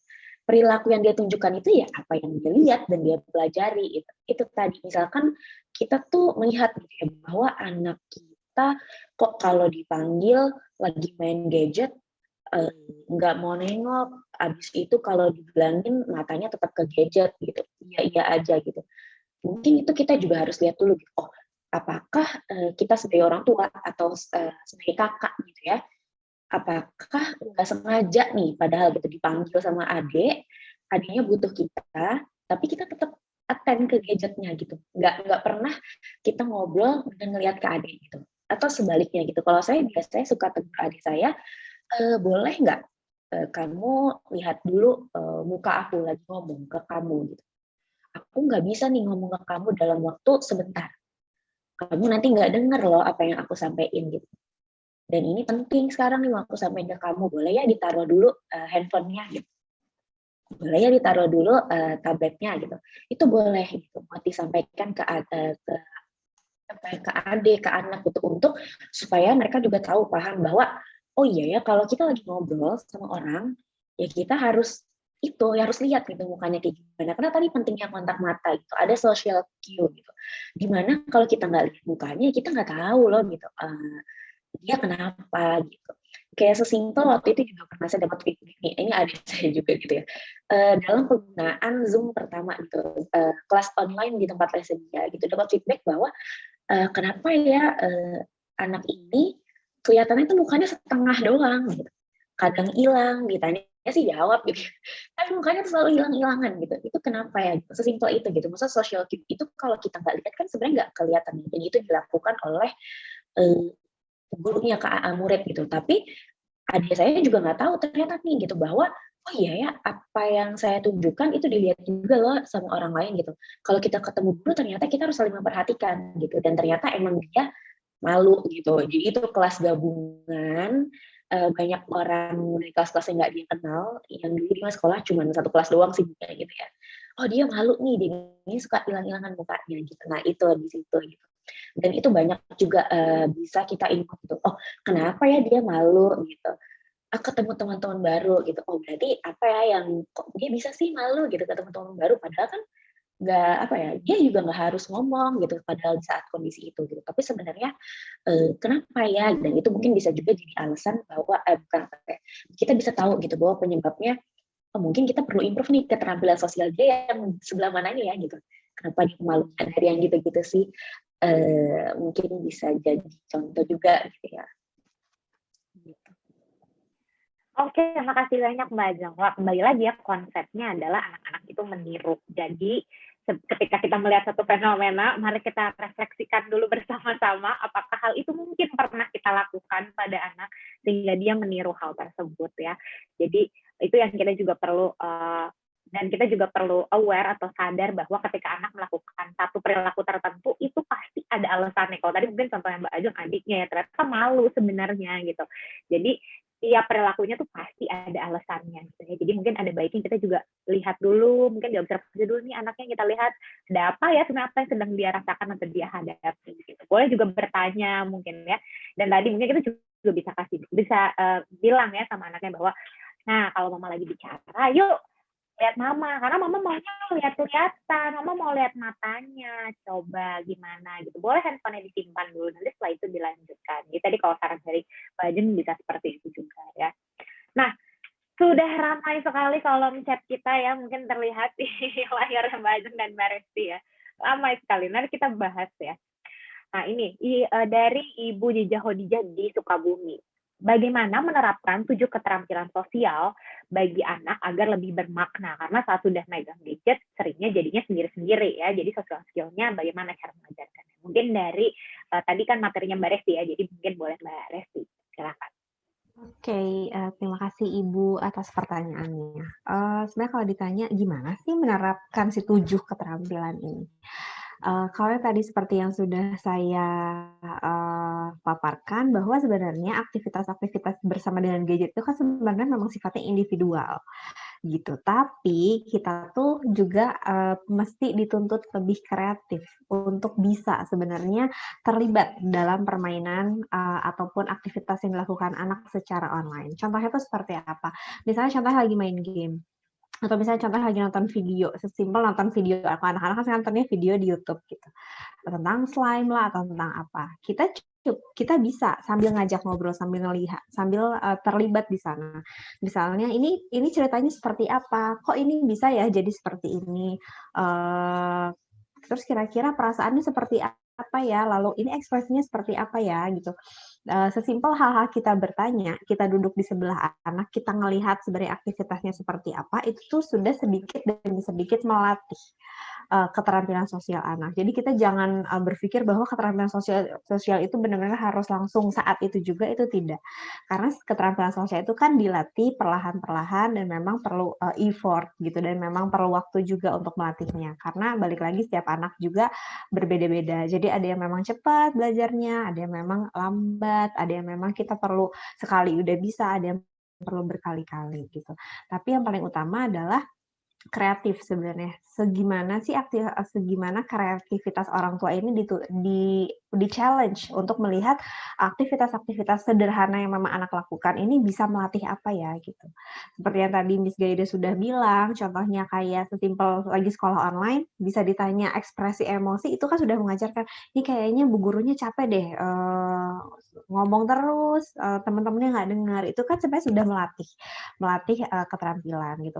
Atau misalnya lagi baca buku, coba kita, atau misalnya sesimpel nonton di TV deh, misalnya film SpongeBob atau misalnya film Dora gitu. Terus kita ngelihat ini ekspresi Dora tuh kenapa? Oh sedih gitu. Kenapa ya sedih? Lalu kita bisa bertanya di sana. Kenapa? Karena dampaknya ini anak bisa tahu. Oh ternyata ada ya perasaan emosi yang dirasakan oleh orang lain. Nah dari sana juga kita bisa melatih. Oh jadi kalau misalnya kamu ketemu nih sama orang kayak gini, kamu harus melakukan apa ya? Jadi ini udah jadi bentuk diskusi.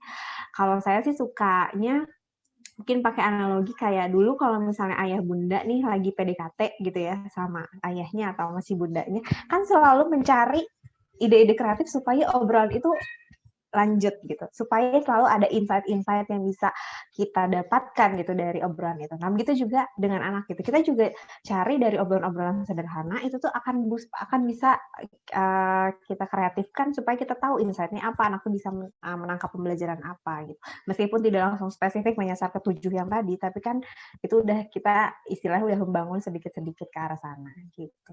Semoga bisa menjawab pertanyaannya dari Ibu. Terima kasih. Wah, terima kasih ya Mbak Resti. Jadi Ibu semoga itu bisa menjawab ya bahwa tadi caranya bagaimana ya Mbak Resti sudah menjelaskan. Nanti kita bisa kasih contoh juga sama anaknya ya. Jangan lupa juga pakai analoginya sebenarnya seperti analogi sama orang dewasa ya, bahwa anak-anak tuh suka kok hal-hal yang kita juga suka dapatkan gitu ya. Misalnya kalau diajak bicara, pembicaraannya sama ya, atau bisa nyambung misalnya gitu ya.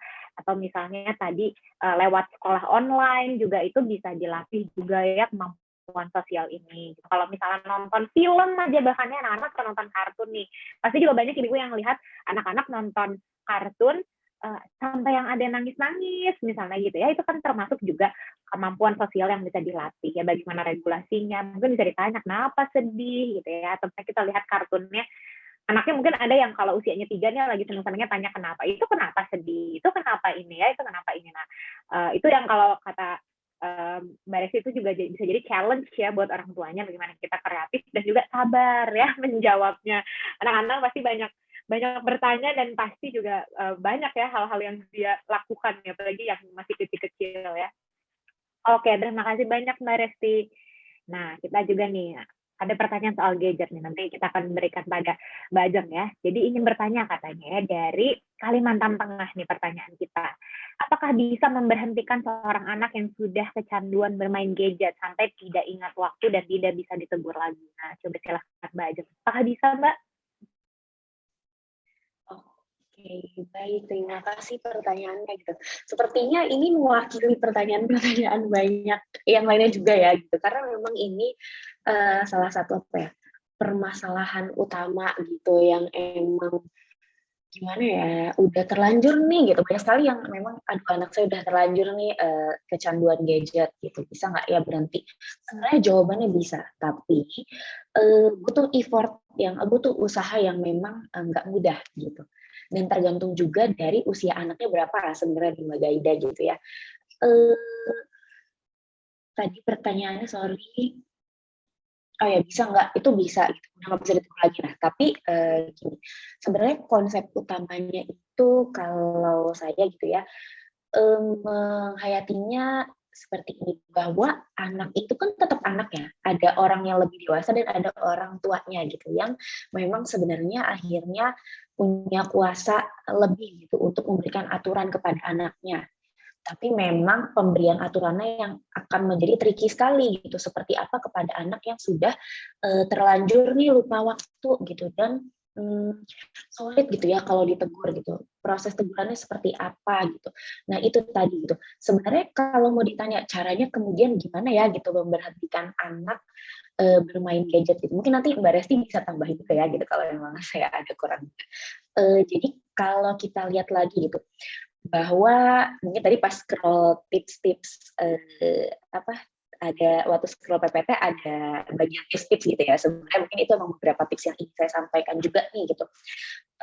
Gimana sih gitu cara orang tua mendampingi anak bermain gadget. Nah, salah satunya itu adalah membangun hubungan komunikasi yang positif dengan anak gitu. Jadi gimana gitu, kalau kita lihat dulu posisinya seperti apa nih, kondisinya memang ternyata anak diberikan gadget, belum bisa bertanggung jawab gitu ya, ternyata masih butuh pendampingan gitu, dan mau nggak mau tentu ada orang yang punya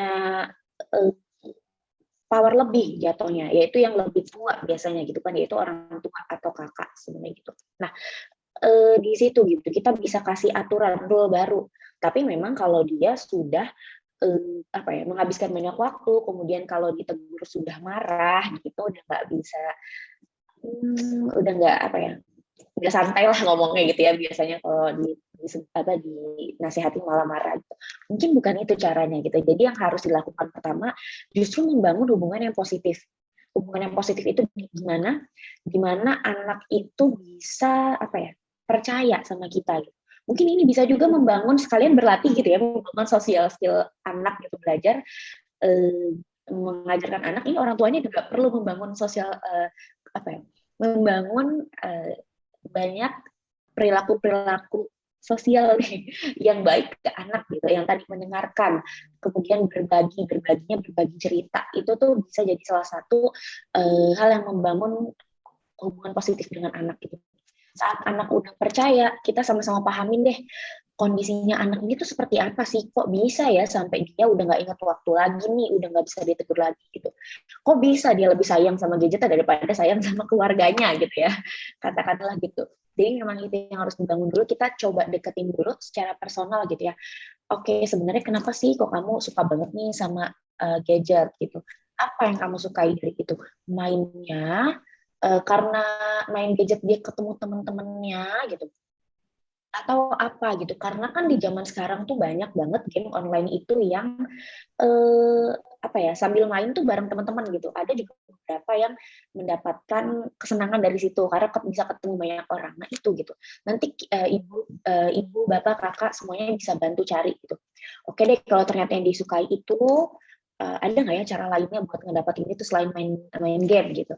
Atau ternyata dia main game kelamaan sekarang kadang ngerasa di rumah juga mau ngapain sih gitu, nggak ada kegiatan di rumah, dia juga rasa-rasanya dia kok tidak dibutuhkan di rumah, atau nggak sengaja itu padahal gitu ya, kayak ya gabut aja, kalau kata zaman sekarang lo bilang mager lah, gabut lah, gitu. Nggak ada kerjaannya, tanggung jawab di rumah nggak ada, nggak ngapa-ngapain juga gitu ya. Jadi pulang sekolah udah selesai, gadgetnya nganggur, ya udah dia main aja sama teman-teman yang gitu. Kita lihat lagi dulu, sebenarnya kita deketin dulu sampai dia terbangun juga gitu hubungan kita, ada trust-nya sama anak, ada positifnya di mana kalau kita menyampaikan berbagi tentang pandangan kita, berbagi tentang gimana kita ngelihat dia main terus tuh, yang ada di pikiran kita gimana sih gitu. Dan juga anak diberi kesempatan menjelaskan, di situ tuh menurut saya akan lebih mudah nantinya gitu untuk menerapkan aturan lagi, bareng-bareng yuk buat nggak terlalu banyak main gadget lagi gitu sih. Benar.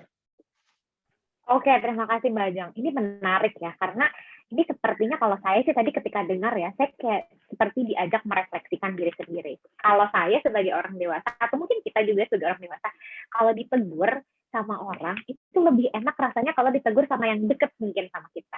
Yang sudah kenal sama kita, yang sudah mengerti betul kita tuh maunya apa dan kebutuhannya apa. Ketika kita diberi saran, rasanya jauh lebih enak ya, atau kita jadi jauh lebih bisa, oh oke, kayaknya benar juga gitu.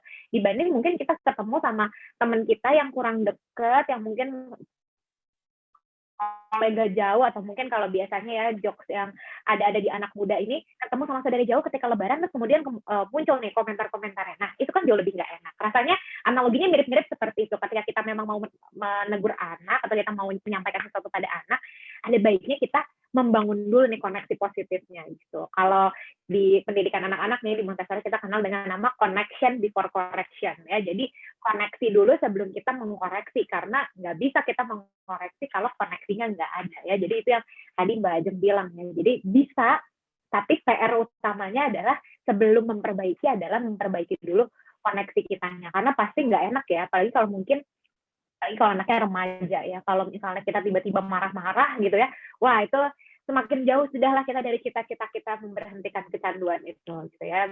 Terima kasih banyak nih Mbak Ajeng, semoga ibu-ibu yang mungkin sedang punya kekhawatiran yang sama ya, itu bisa jadi masukan juga ya. Kata kuncinya tadi ya, connection before correction. Jadi kita mengunduh nih koneksi sama anak-anak ini.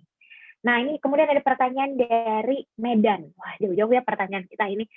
Untuk anak di bawah usia 2 tahun, setahu saya memang pemberian gadget tidak disarankan. Tapi pada anak yang selama 2 tahun pertamanya sudah terbiasa dengan itu, ataupun pada anak yang hingga beranjak remaja sudah sulit lepas dari penggunaan gadget, selama ini tidak diberi aturan. Apa yang bisa dilakukan? Nah, mari kita tanya pada Mbak Resti dan Mbak Ajeng. Boleh, siapa dulu yang mau menjawab dan saling melengkapi ya? Oke, mungkin aku dulu ya Mbak Ajeng. Kalau ditanya sebenarnya apa sih yang bisa dilakukan? Sebenarnya gini, setiap orang itu atau setiap kebiasaan itu kan terbentuk menurut teori nih, balik lagi ke teori. Jadi satu kebiasaan itu bisa terbentuk sebenarnya ketika dari 40 hari sampai 60 hari dilakukan secara konsisten, gitu. Jadi kalau misalnya, ayah bunda atau om tante mau merubah perilaku seseorang, misalnya mau merubah satu habit gitu ya, misalnya mau rajin olahraga gitu, itu harus lakukan konsisten selama 40 sampai 60 hari gitu. Jadi yang awalnya jadi beban ini sudah jadi kebiasaan gitu. Nah, kalau terkait dengan gadget, gimana ya? Karena selama 2 tahun pertama misalnya anak ini sudah terbiasa. Nah, saran saya, sebenarnya tidak ada yang tidak mungkin untuk kita kita rubah kan, gitu. Jadi, balik lagi nih, kita tetap diminta untuk kreatif bagaimana, seperti tadi Mbak Ajeng sudah sampaikan, bagaimana sih kita mencari aktivitas-aktivitas lain yang bisa kita lakukan untuk minimal mengurangi dulu intensitasnya. Jadi jangan, kita berpikir bahwa, "Oh, kita mau merubah anak supaya nggak main gadget itu benar-benar 100% langsung berubah." Atau misalnya kayak, seperti semudah kayak, aku, misalnya merokok, terus aku mau berhenti merokok, gitu loh. Langsung kayak, misalnya merokok udah 2 tahun, terus langsung berhenti, itu kan tidak semudah itu juga, gitu. Jadi, pelan-pelan kurangi dulu aja intensitasnya. Kalau misalnya dalam 1 hari itu misalnya main gadgetnya udah over misalnya 5 jam, 6 jam, kita bisa kurangi minimal 30 menit dulu. Dengan 30 menit itu bisa kita coba ajak, berkegiatan lain, atau misalnya tetap dengan gadget tapi kita dampingi. Kalau dulu misalnya gadgetnya tuh hanya sendiri, aja, fokusnya sendiri aja, sekarang itu coba kita dampingi, gitu. Nah, dari sana, setelah kita tahu sebenarnya hal apa sih yang dimainkan oleh anak, lalu kita bisa terutama untuk anak kecil tuh sangat mudah untuk mencari apa yang bikin dia interest kan, apa yang bikin dia senang untuk melakukan hal tersebut.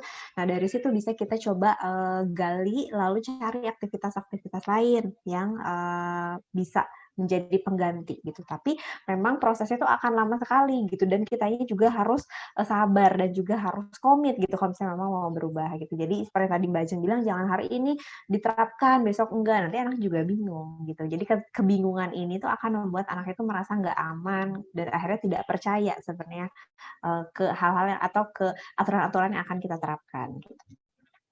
Nah, beda lagi sebenarnya kalau di remaja gitu. Kenapa? Karena kalau di remaja dia kan sudah lebih banyak terinfluence dari lingkungan, sudah banyak terpengaruh oleh lingkungan. Secara kognitif juga dia sudah lebih tinggi, maksudnya sudah berkembang juga gitu.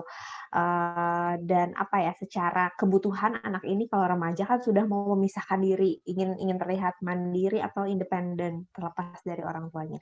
Jadi tentu untuk mendekati anak itu sudah tidak bisa lagi menggunakan pendekatan seperti yang dilakukan pada anak-anak.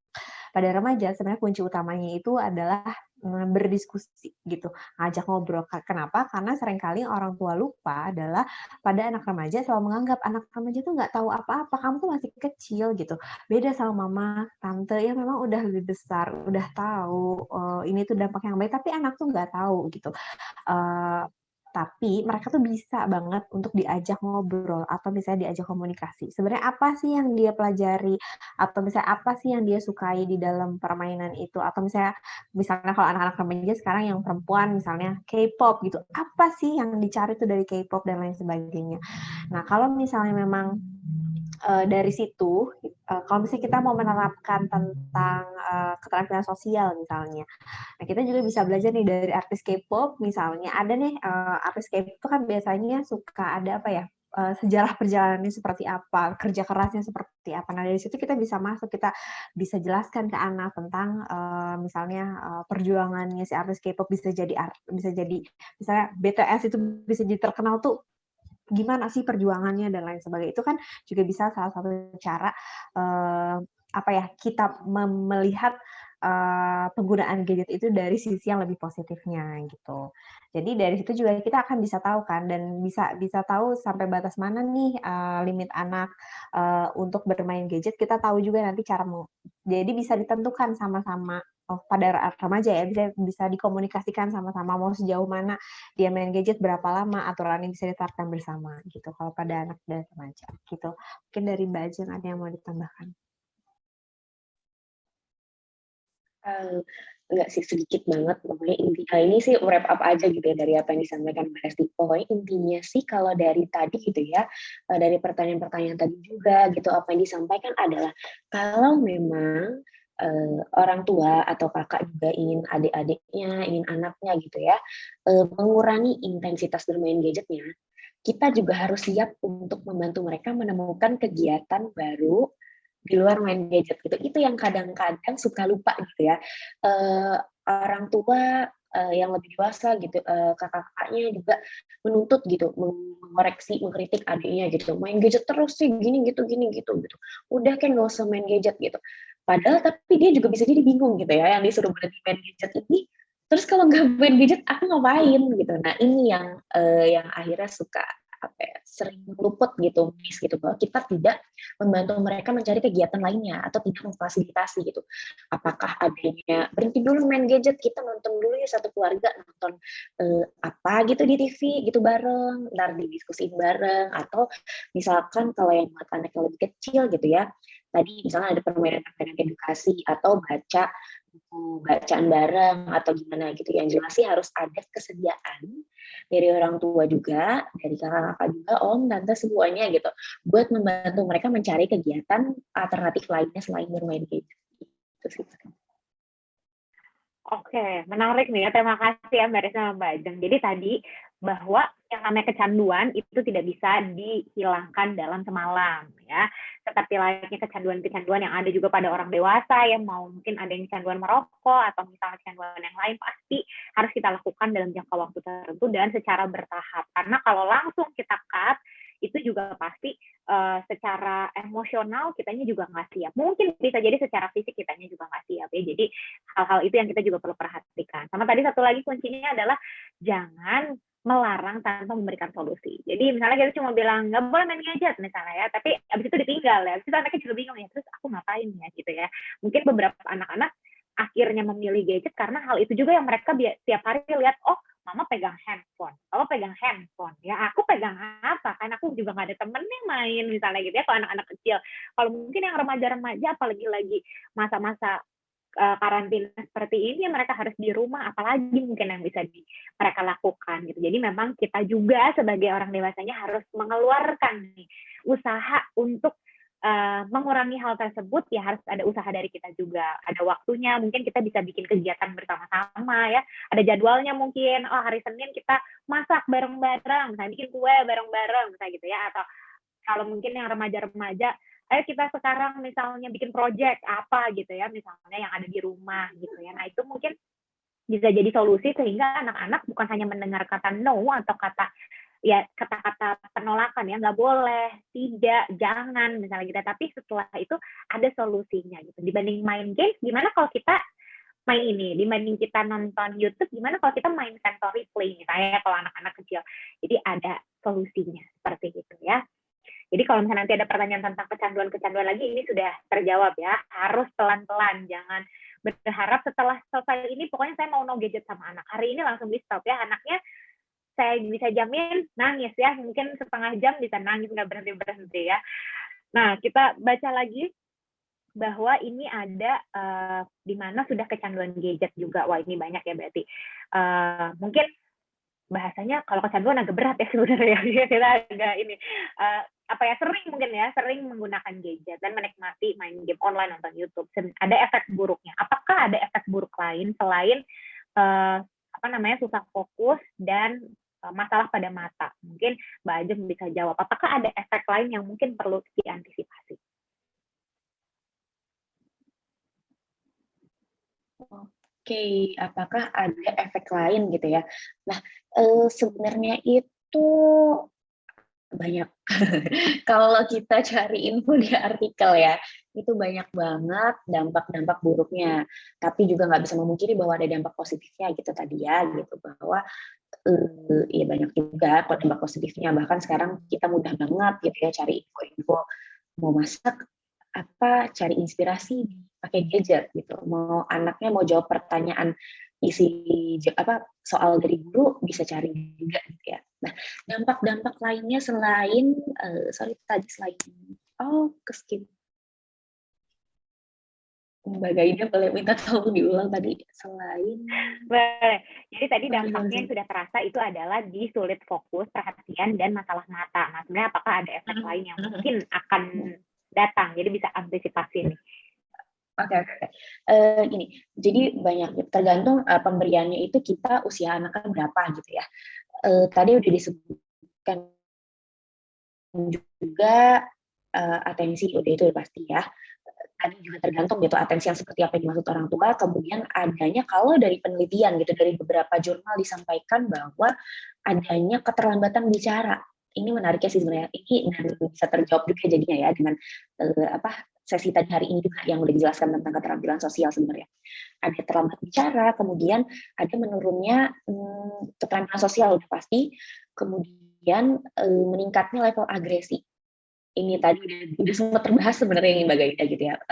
Secara apa ya, yang umum dan yang banyak di daerah situ gitu, di area itu gitu. Tadi meningkatnya agresi itu dari mana? Bisa dari misal contohnya buat anak yang terlalu sering bermain game online gitu ya, katakanlah ini terlalu berat, betul sih, setuju saya kalau misalnya kita udah langsung bilang bahwa anak ini kecanduan gitu, karena memang untuk menyatakan bahwa anak ini kecanduan perlu beberapa hal juga yang perlu dicek gitu ya.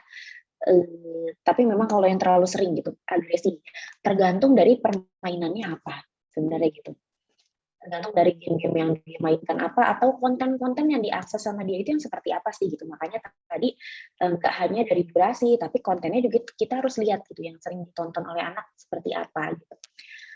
Itu tadi makanya butuh pendampingan dalam arti kalau tadi saya lebih mendukungnya tuh dibangun hubungan positifnya gitu. Kenapa? Karena kita itu nggak selalu bisa lihat dan ngawasin anak. Pendampingan yang dimaksud tuh bukan hanya kita tuh ngeliatin anak main apa kita liatin gitu, tapi ada kondisi di mana anak itu bisa sharing sama kita tentang apa yang mereka lihat hari itu gitu. Nah jadi tadi aturan gitu, adanya aturan gitu, di aturan itu kita juga bisa kasih gitu. Sebenarnya ini bukan aturan sih, kayak apa ya, ngasihnya jangan aturan bermain gadget gitu, enggak. Cuman kita bangun sendiri gitu. Oh itu sebenarnya rule yang kita bangun dengan anak. Misalkan saat kamu menemukan hal-hal yang kamu nggak tahu nih di internet atau yang baru pertama kali kamu lihat, kamu bisa loh sharing ke mama gitu. Kamu bisa loh sharing ke ayah. Nanti kita bahas bareng yuk. Gitu. Sebenarnya apa sih itu yang kamu lihat? Gitu. Nah itu tadi itu salah satu buat juga akhirnya bisa gitu di ranah misalkan agresi gitu, kita juga bisa tahu gitu ya sebenarnya kalau memang ada perubahan perilaku di anak kita gitu, apa sih sebenarnya yang diakses sama mereka gitu di konten gadgetnya gitu.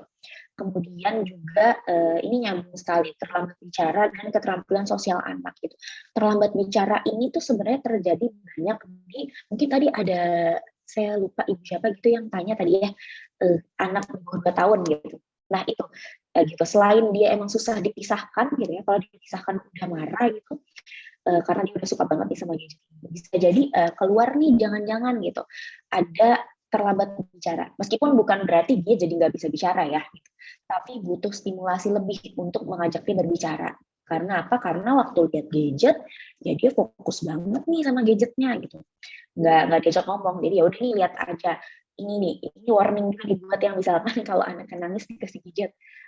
Kalau supaya ngebujuk apa dikasih gadget gitu ya.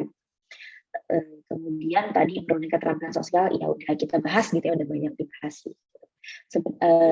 Sebenarnya area dampak negatifnya di daerah sana gitu. Tapi juga kalau kita mau ngobrolin lebih jauh lagi, dampak negatifnya lagi apa sih gitu dari gadget ini terkait dengan konten, sebenarnya ini yang wanti-wanti ya gitu buat orang tua juga, yaitu konten-konten yang kalau bisa dibilang itu orang dewasa biasanya udah bisa diakses sama anak-anak gitu ya. Itu yang jadi banyak banget concern juga sekarang. Banyak beberapa orang tua yang konsultasi dan menyatakan bahwa gimana dong anak saya udah melihat video yang harusnya nggak dia lihat di usia segini gitu. Itu juga banyak banget gitu ya terjadi sekarang gitu, dan itu bisa jadi masuk ke dampak negatif penggunaan gadget. Nah, sebenarnya ini sekalian aja sih mau sharing juga gitu tentang hal ini tuh gimana ya kalau sampai mama papa gitu nemuin atau nggak kakak nih nemuin adiknya, biasanya kan adik lebih gampang kelihatannya sama kakak juga gitu ya kalau memang lebih dekat gitu dengan kakaknya. Kalau di saat kita menemukan adik kita gitu, anak kita mengakses konten-konten yang nggak seharusnya buat dilihat gitu ya sama dia, apa sih yang sebaiknya kita lakukan gitu. Nah sebenarnya sih kalau dari saya itu orang tua juga sebaiknya tidak perlu panik. Banyak sekali yang misalnya dia kaget, takut, panik, kemudian aduh gimana ini anak saya, ada dampaknya kayak di trauma ke mereka kayak gitu. Enggak. Tapi mohon jangan panik dulu gitu. Satu lagi yang mau diberikan adalah orang tua juga harus siap mengedukasi gitu. Jadi harus siap edukasi anak, jangan hanya melihat apa yang udah dilakuin anak dan dimarahin gitu. Jadi siap mengedukasi, bukan siap memarahi gitu. Jadi kalau emang ternyata kita dapat nih, ya udah berarti itu udah jadi salah satu resiko yang mungkin terjadi. Ya semoga sih enggak ya dengan orang tua saya sekarang mungkin kayak ya semoga enggak deh saya udah ngelakuin itu, terus ada tadi banyak juga yang content kids gitu. Semoga enggak, cuman suatu hari misal ketemu gitu.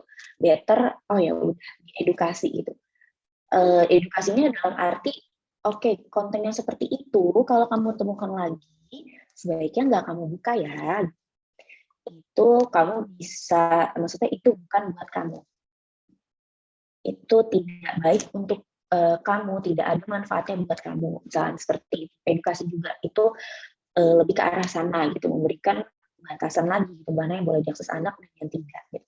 Dan tentunya untuk bisa melakukan ini perlu tadi hubungan yang positif dulu gitu ya, jadi sampai anaknya juga lebih mudah share ke kita tanpa kita harus mergokin. Kadang kan apalagi kalau udah remaja gitu ya, kadang tuh kayak kalau kepergok kan jatuhnya malah ngapain sih kok kepo banget lihat-lihat gitu, malah kayak jadi nggak trust gitu ya, itu tadi lebih ke itu kali.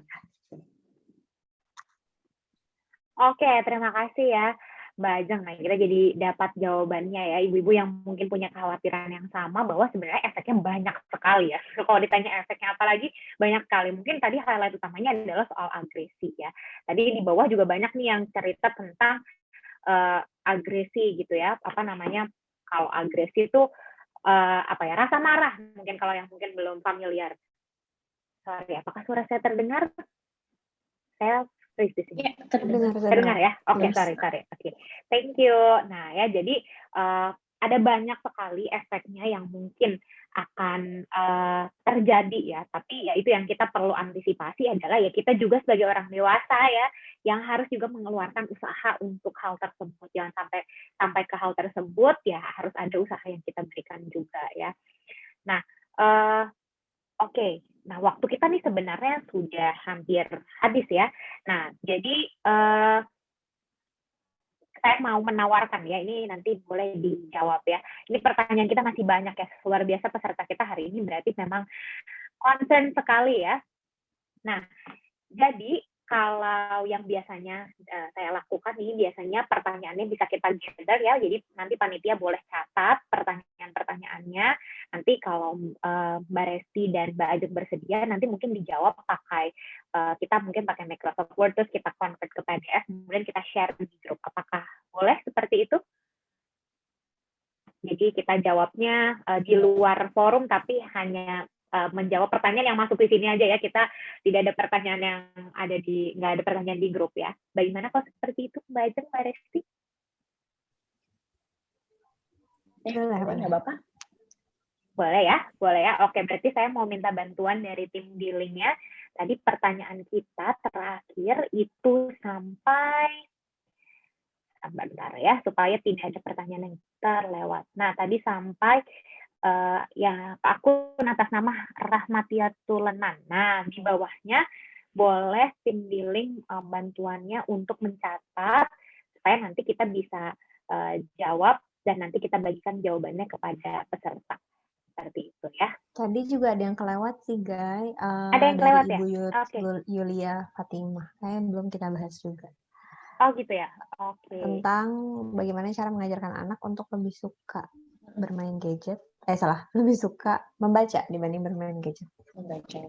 Oh ya, Yang masih berarti paling mulai atas dari atas. Ibu Yulia Fatimah sampai ke bawah tuh ya, ada Mahe Mariana dan lain-lain, itu ke bawah mohon bantuannya untuk dicatat supaya nanti bisa dijawab ya oleh para narasumber kita. Terima kasih banyak ya Mbak Resti, Mbak Ajeng, luar biasa hari ini ya, kita dapat banyak sekali hal. Catatan saya ini sampai penuh ya. Mudah-mudahan catatan ibu-ibu juga dan bapak-bapak juga di sini penuh semua ya.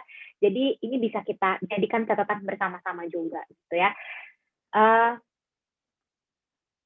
Oke, nah jadi oke, ini sudah ini ya, nanti link untuk absennya nanti akan di-drop oleh tim di link. Saya akan wrap up dulu, kemudian kita akan foto bersama. Jadi sambil saya wrap up, kalau ada yang mau siap-siap ya, mau touch up dulu mungkin, mau pakai jilbab dulu, yang pakai jilbab mau sisiran dulu boleh, nanti kita akan on kamera dan foto bersama-sama ya. Jadi saya akan rangkum bahwa hari ini tema kita tadi adalah tentang love-hate relationship with gadget ya, di mana memang betul ya, kita tuh tidak bisa lepas, tapi juga rasanya banyak hal yang mungkin akan terlewat ya dari anak-anak kita ini ya. Jadi mudah-mudahan kita dari sini bisa belajar ya bagaimana tadi sudah diberikan syaratnya untuk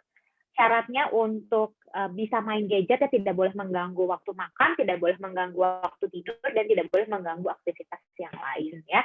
Setelah itu tadi ada juga pembagian usianya ya untuk anak-anak, apa saja konten yang boleh diberikan, pendampingannya jangan lupa untuk diberikan juga ya, dan anak juga harus tahu fungsi gadgetnya apa, dan tadi bahkan kita juga dapat 7 social skill yang bisa kita kejar ya bersama dengan anak-anak kita ya. Jadi itu bisa kita terapkan, pertanyaan-pertanyaan juga tadi terjawab dengan baik, luar biasa ya, tentang masalah bagaimana menghentikan kebiasaan yang sudah berlangsung cukup lama misalnya, dan masalah-masalah yang akan timbul kalau misalnya sering melakukan atau menggunakan gadget. Tapi seperti yang kita tahu bahwa segala sesuatu yang hadir di dunia ini bentuknya seperti seperti mata pisau ya, punya dua sisi, ada sisi yang tajam dan ada sisi yang tidak tajam.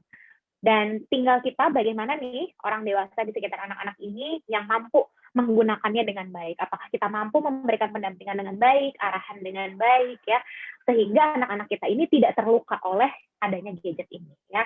Anak-anak kita ini bisa mendapatkan, justru bisa terbentuk dengan baik ya, dengan menggunakan gadget ini, terfasilitasi kebutuhannya, apalagi di masa-masa seperti ini, mudah-mudahan bisa memfasilitasi kebutuhan sosial. Tadi ya sudah diberikan sama Mbak Resti bagaimana caranya, kemudian juga tadi tips-tipsnya juga kalau misalnya tadi mau menggunakan gadget sudah diberikan juga oleh Mbak Ajeng ya. Jadi mudah-mudahan setelah ini kekhawatiran kita nih, nggak mungkin ya kalau menurun langsung 0%, nggak mungkin. Masih ada khawatir-khawatiran, tapi minimal kita jadi tahu strateginya kita untuk menghadapi anak-anak kita yang sangat dekat dengan gadget ini.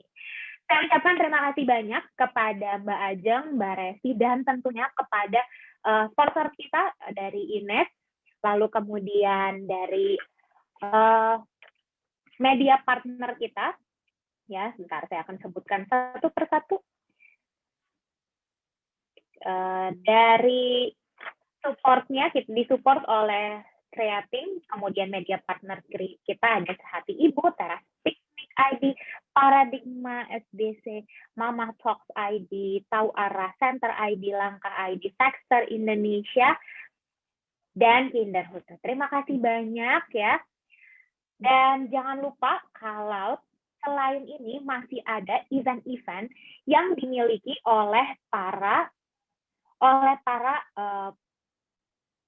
nah ini kita akan melihat ya, share screen. Ini dia event-eventnya. Jadi kalau ada yang setelah ini mau ikutan lagi, ini ada free webinar ya dari Kinderhutan nih. Ini tentang relationship. Jadi kalau ada yang mau ikut, bagaimana memperbaiki hubungan ya, kan tadi kita ada connection before correction ya. Jadi ini connectionnya bukan hanya pada anak tapi juga pada pasangan, karena yang namanya parenting ya nggak sendirian ya, pasti berdua gitu ya, pasti ada pihak lain yang ikut terlibat.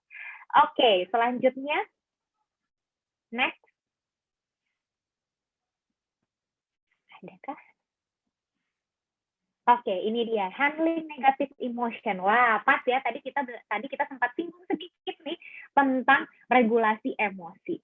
Nah, kalau ini regulasi emosinya kita bisa belajar di Tabula Talks dari Teras Piknik dan Tabula ya. Jadi kalau ada yang mau belajar tentang bagaimana caranya, kalau tadi sempat keluar sedikit bahasa kita tuh meregulasi emosi, nah ini mungkin bisa belajar di sini. Jadi coba dicatat tanggalnya, boleh di foto ya, kalau misalnya mau lihat di foto, nanti bisa ikutan. Next.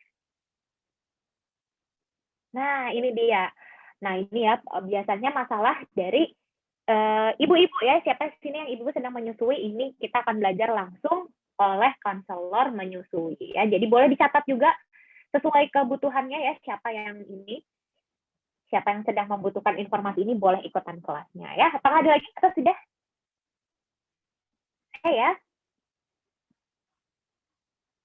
Oke, nah katanya pertanyaan-pertanyaan yang sudah diberikan nanti dibahas di Instagramnya di link konsultan. Jadi dijawabnya nanti di Instagramnya di link konsultan. Wah, jadi jangan lupa follow dan stay tune ya. Oke, jangan lupa screenshot sesi ini dan sebagai bukti untuk mendapatkan nanti sertifikatnya. Oke, saya ucapkan terima kasih banyak kepada semua pihak yang terlibat. Tentunya terima kasih pada D-Link atas kesempatannya. Kita punya seratusan peserta hari ini ya, berarti ada ratusan orang yang mudah-mudahan jadi terbantu akan sesi kita hari ini. Saya ucapkan terima kasih banyak kepada Mbak Jeng dan Mbak Resti, dan jangan lupa kita kan foto dulu. Yuk, boleh kita foto. Mari kita hilangkan spotlight ini mungkin 1-2 jam ya melihat muka kita bertiga. Mari kita lihat peserta-peserta lain dan tim D-Link-nya juga. Yuk, kita lihat, kita foto bersama-sama. Oke, sudah buka kamera ya. Ini tim D-Link ya yang akan foto ya, saya tinggal bergaya ya. Ya, nanti saya yang foto ya Mbak Gaya.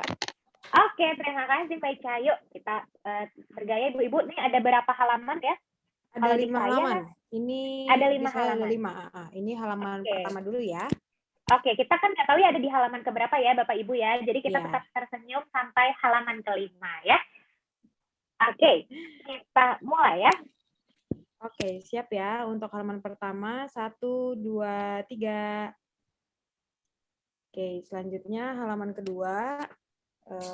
Sebentar. Oke. 1, 2, 3. Oke, sekarang halaman ketiga ya. Siap. 1, 2, 3. Ada Mas Abdul nih dari Manokwari. Oke, sekarang halaman keempat. 1, 2, 3. Oke, halaman terakhir sekarang ya. Bentar. Oke. Oke, 1, 2, 3. Oke. Dikembalikan lagi ke Mbak Gaida. Oke, terima kasih banyak ya Ibu-Ibu. Terima kasih Mbak Ica dari tim D-Link. Terima kasih seluruh tim D-Link yang sudah terlibat hari ini. Tentu saja terima kasih kepada pembicara kita ya, Mbak Resti, Mbak Ajeng, terima kasih banyak. Banyak sekali pasti orang yang terbantu karena sesi hari ini. Kepada semua peserta saya ucapkan terima kasih. Semoga sesi ini bermanfaat dan bisa kita terapkan pada anak-anak kita ya. Tetap sehat semuanya di situasi ini, sehat jadi rezeki terbesar kita ya. Semoga semua selalu sehat dan selamat menyambut akhir pekan bersama dengan keluarga dan melakukan kegiatan yang kita suka ya. Salam dari saya Gaida Faza sebagai moderator hari ini, pamit undur diri. Tim D-Link juga mengucapkan terima kasih kepada semua pihak yang terlibat dalam sesi kali ini. Sampai jumpa lagi di sesi yang lain. Dah.